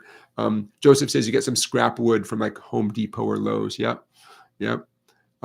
So I'm definitely going to encourage you guys to experiment with it. But if it just doesn't work, don't worry about it. Scott, but for sure, if you're going to experiment with putting on your left leg, don't do it without putting something under your left foot, right? Because unless maybe you have the strap adjusted in a way that the guitar can really stay that way, but like mine doesn't quite do it. So, okay.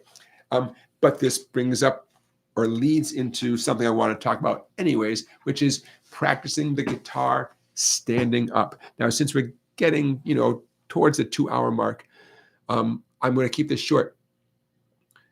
You absolutely have to practice standing up if you intend to stand up and play in the future. You got to do it as soon as possible. I have had that experience, years and years, basically, of playing sitting down.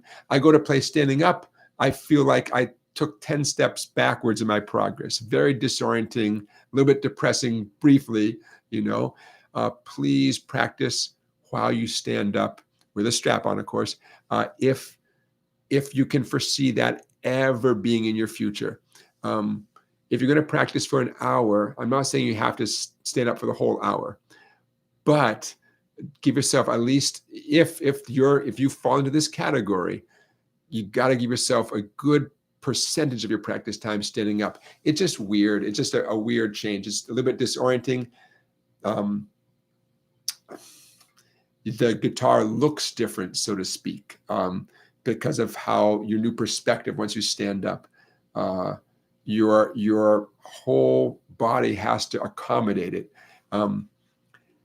If you have no plans on standing up, if you're going to play in the same chair in the same room the rest of your life, great. Don't even worry about it. But the rest of you, the sooner you do it, the better. If you're already doing a certain amount of practicing standing up, keep doing it. You'll never regret it.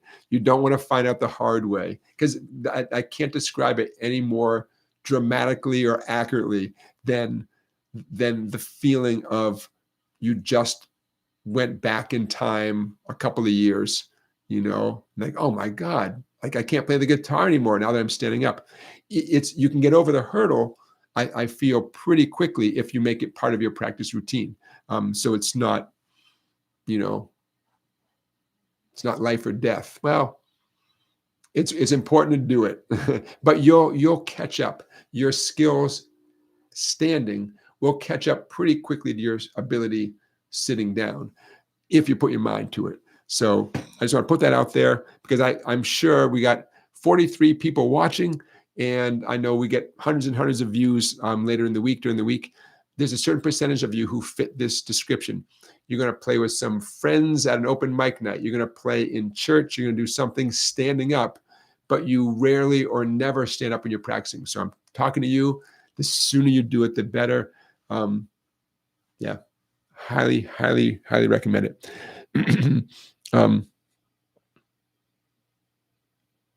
Okay. Deborah. Yep, I'm reading your comment, Deborah. In terms of your right hand, Deborah, yeah.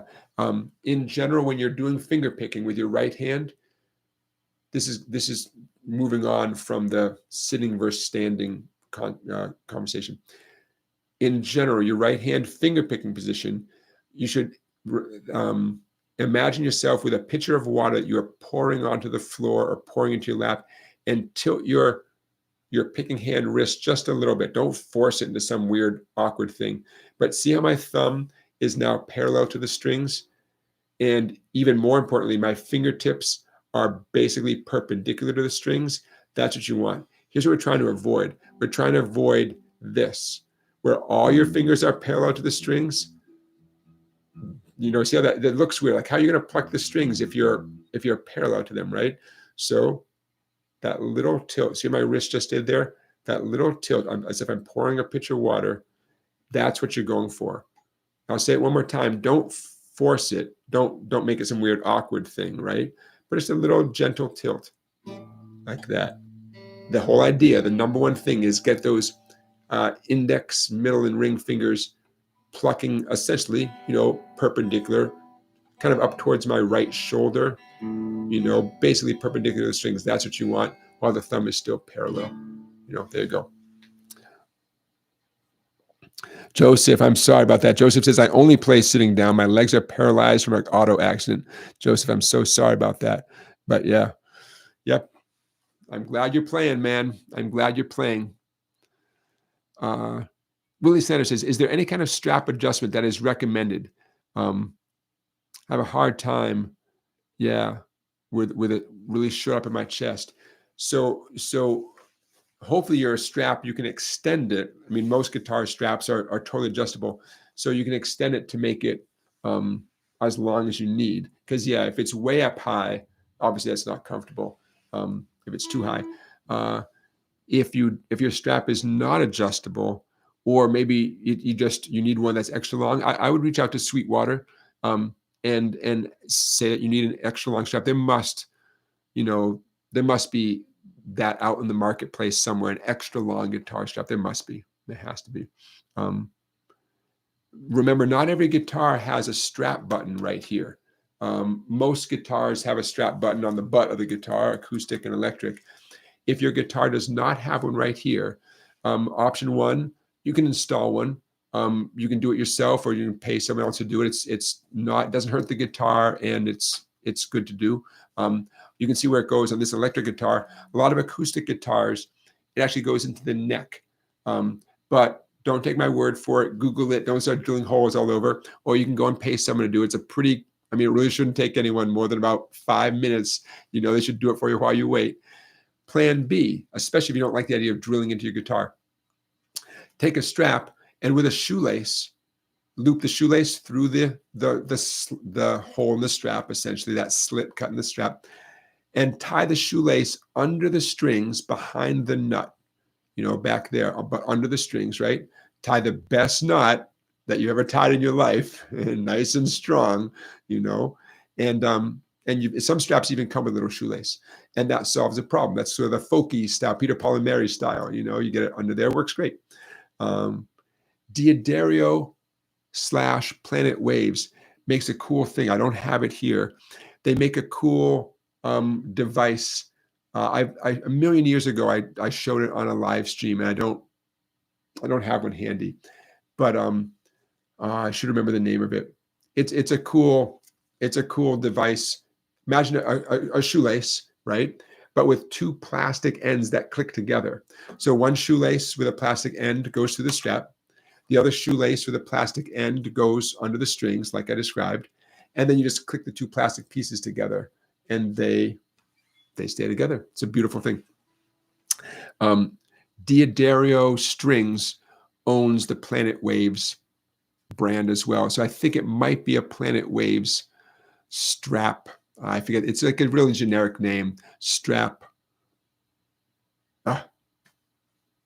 I know it's the packaging is red and black, and it looks like a glorified shoelace with two plastic ends. It's a very cool thing. If I don't have one handy, it's because I sold it. I had one, I sold it. Wilbur Jones says, do you change your strings regularly? Do they lose sound? Yes. Here's some signs that you need to change your strings. They just don't stay in tune.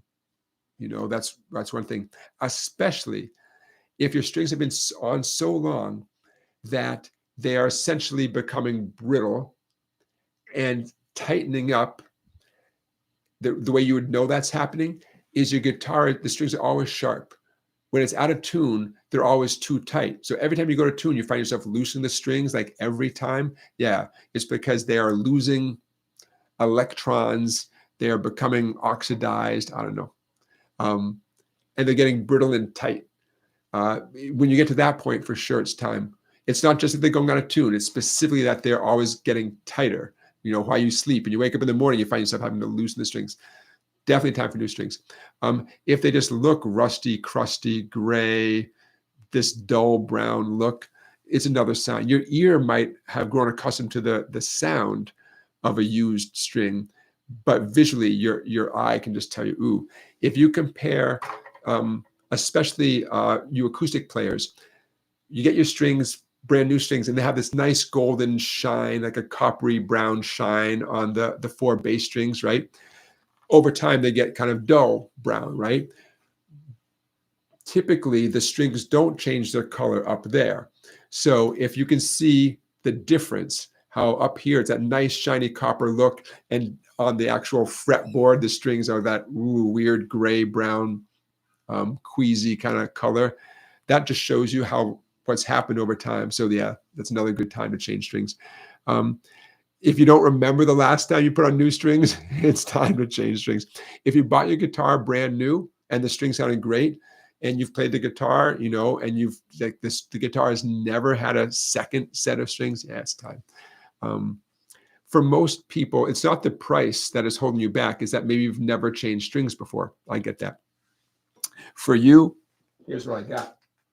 If you've never changed strings before, in the back of this book, the Guitar Year One ebook, look at this. Photos, descriptions, how to change strings. There you go. You can get this book. It's a great book for lots of reasons. The Guitar Year One by me, available at www.song-bike.com. Because new strings, what, $10?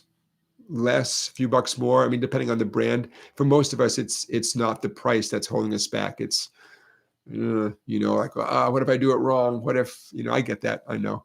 A million years ago, I worked at a guitar shop, and it was my job to restring guitars. I got paid $1 per string. This is olden times when there's only 13 colonies, my friends. $1. Some of you are too young to remember when $1 was a lot of money. So yeah. My point is, you do it often enough, and you make all your mistakes, and then there's no more mistakes you can make. And the more you do it, the more comfortable you get. The way I like to put it, changing guitar strings is a 3-hand job. If you had 3 hands, it'd be easy. You only got 2, so sometimes it can be a little bit tricky. Interesting. Joseph Galasso says, some people say that you should loosen your strings when you're done playing to increase the lifespan of strings. True or false? I'm going to say false.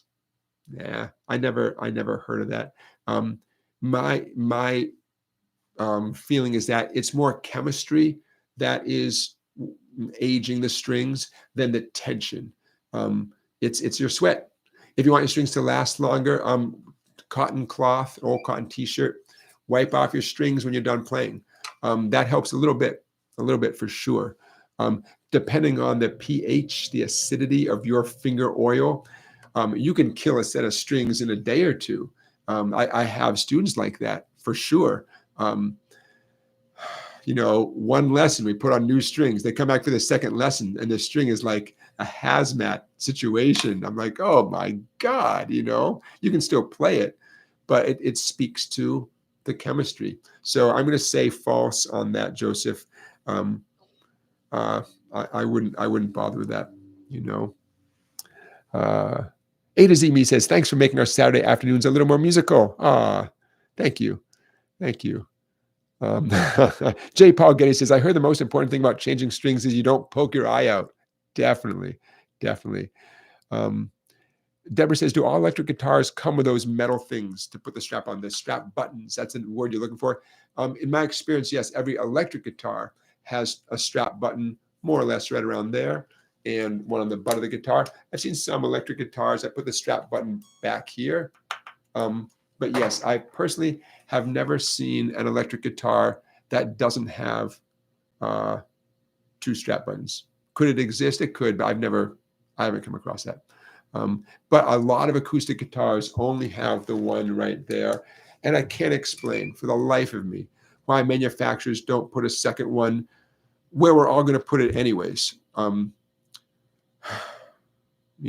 typically on acoustic guitar, here we go. Okay. So this guitar, my Harmony Sovereign, came with that one there. And I put that one right there. So for those of you who are listening, not watching, it's literally into the wood of my neck. The neck is solid wood. This does not hurt the guitar. It doesn't change the sound. But it's very close to where the neck joins the body, but under the neck, where I cannot actually see that as I'm playing the guitar. I don't know if that's a helpful way to describe it. It's an extremely common, practical, smart place to put a strap button. Why manufacturers don't always do that, I have no idea. They know we're all gonna look for some remedy sooner or later. I don't know. There's a lot I don't know. Hey, maybe manufacturers do it more now than I know about. I hope they do. But in general, the vast majority of guitars that I see when students come to lessons, they were not shipped from the manufacturer with a second strap button. I guess they're leaving it up to the owner how to solve that little issue. But that does not seem like they're doing any of us a big favor by doing that. I don't know. Willie says, do you use any effects with your electric? I do.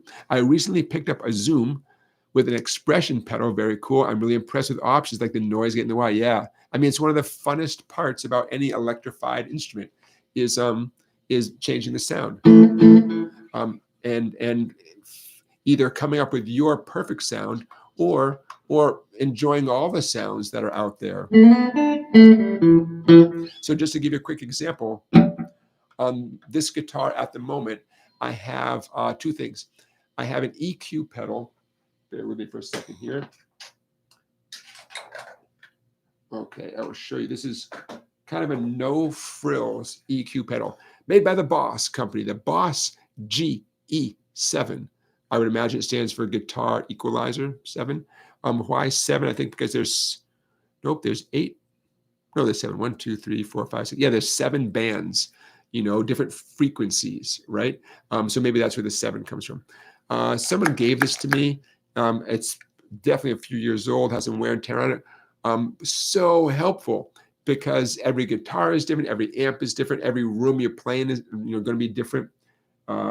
So you can tweak the sound. So at the moment now, with this guitar and this amp, I have the highs boosted a little bit and the lows boosted a little bit, and the mids are just in the center.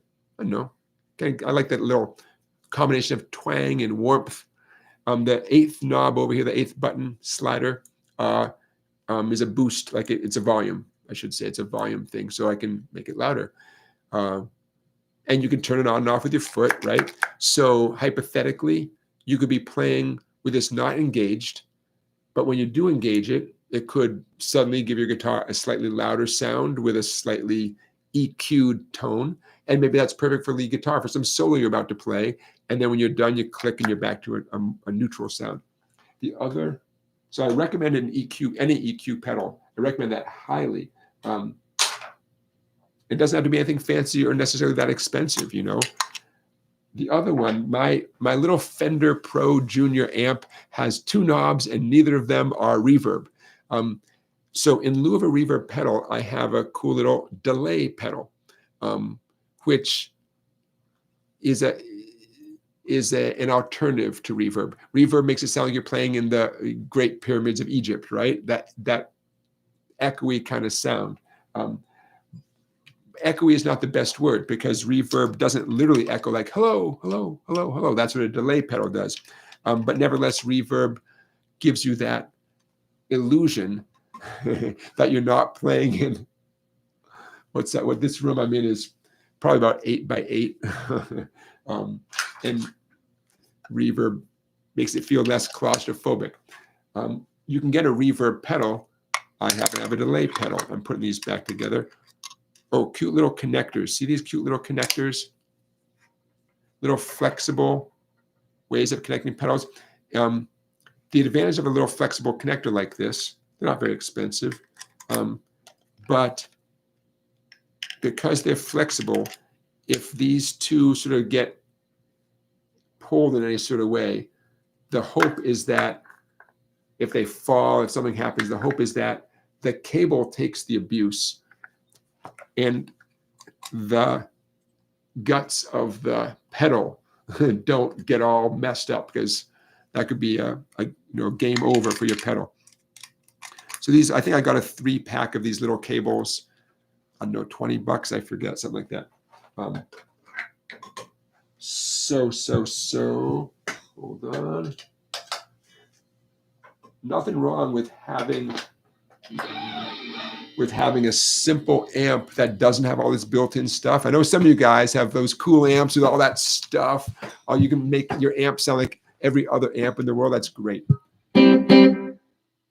For those of you who don't have that, you're just in a position where either you can get, I guess I would call what you have like an effects processor, a Zoom thing with a bunch of built-in effects. And I see you guys are talking about a bunch of other possibilities. Yeah, lots and lots of possibilities out there. If your amp doesn't have all those effects, you're in a perfect position to invest in different options, you know. So can you hear that little da da da da da? I'm going to make it more obvious.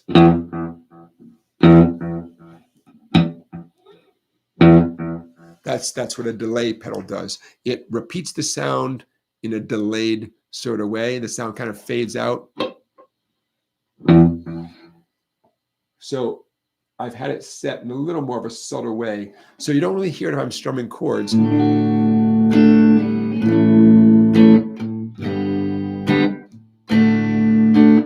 You hear like a little spaciousness like reverb, but it's subtle, as opposed to if I play staccato. And then you hear a little bit more of that boingy.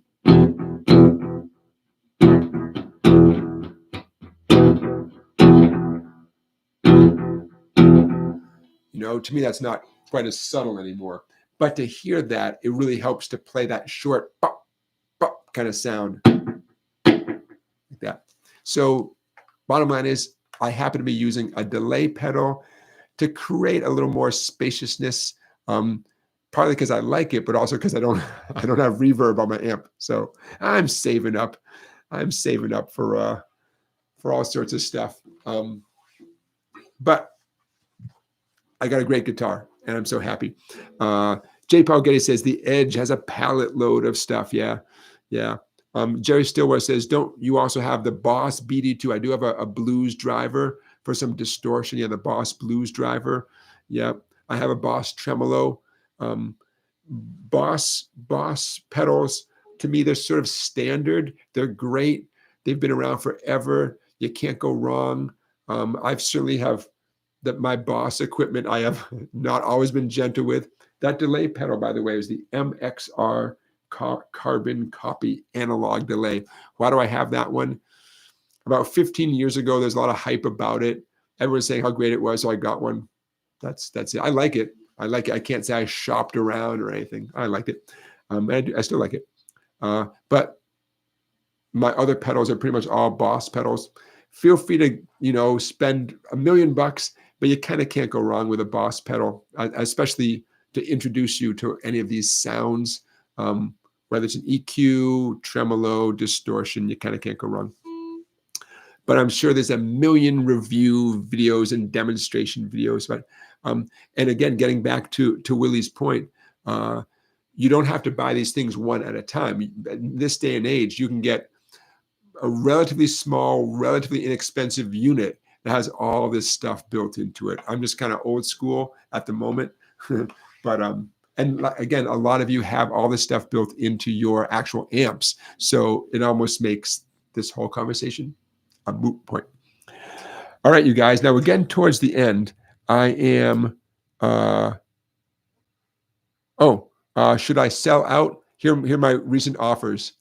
This week's offers. Things that people have emailed me about that they want me to pitch to you. You ready for my list? Things that they think you might be interested in if I promote them enough. Pillows. Would you buy a pillow from me? Energy drinks. Headphones. Flower pots.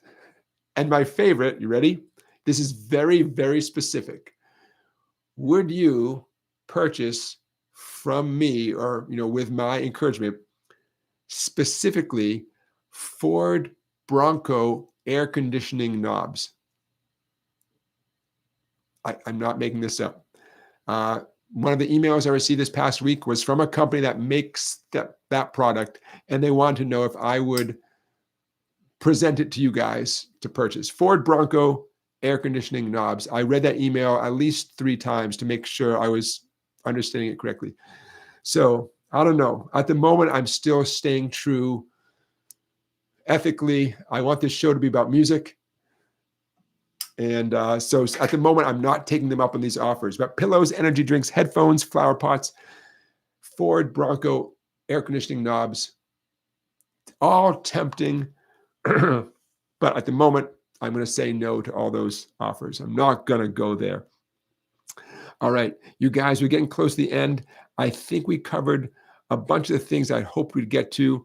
In the link in the description to this video, I'm going to put, hopefully, knock on wood, a link to Reverend Gary Davis doing some cool stuff on the guitar.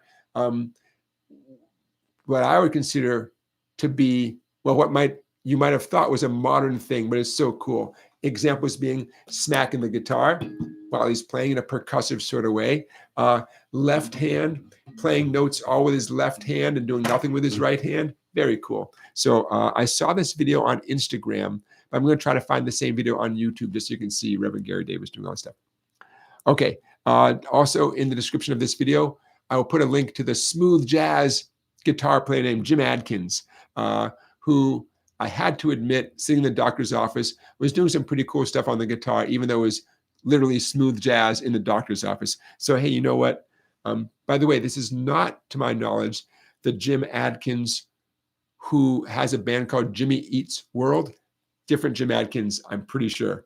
But anyways, I'm going to put a link to Jim Adkins. This literally the song that I heard in the doctor's office, because there's some cool guitar playing. We're going to give him some credit. Ooh, what we didn't get to today is that chord royalty thing about dominant seventh chords and major seventh chords. Next time, okay? Next time. All right, my friends. Thank you to Beginner Guitar Lessons for being our moderator. Thank you to Music Fan for being our moderator and for helping me communicate to you that great song, Cole Porter. Did we decide it was Cole Porter? The song called "I'm the Top." I love those lyrics. Don't forget to get yourself a copy of a free copy, free of the SongBike Blues Guide, www.song-bike.com. It will be emailed to you instantly. Very fun. If I didn't get to one of your questions, please ask it again next week, okay? It's sometimes I just miss them. Final results of the poll.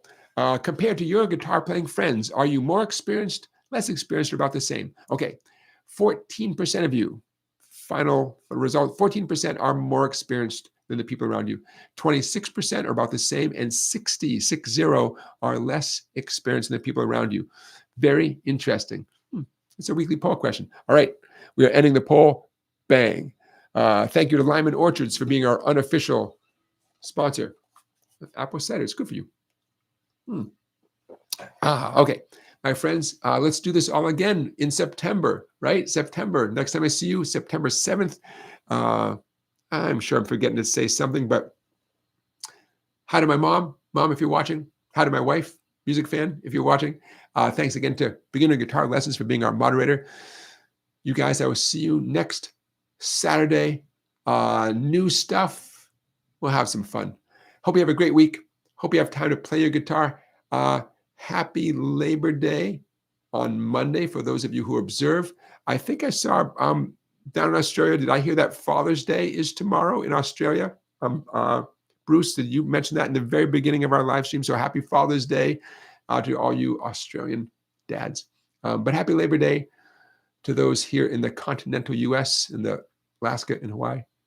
Happy Labor Day. Hope you guys don't have to work on Labor Day, and I hope you do have time to play your guitar a little bit. All right, you guys, on that note, be well. I will see you next Saturday night.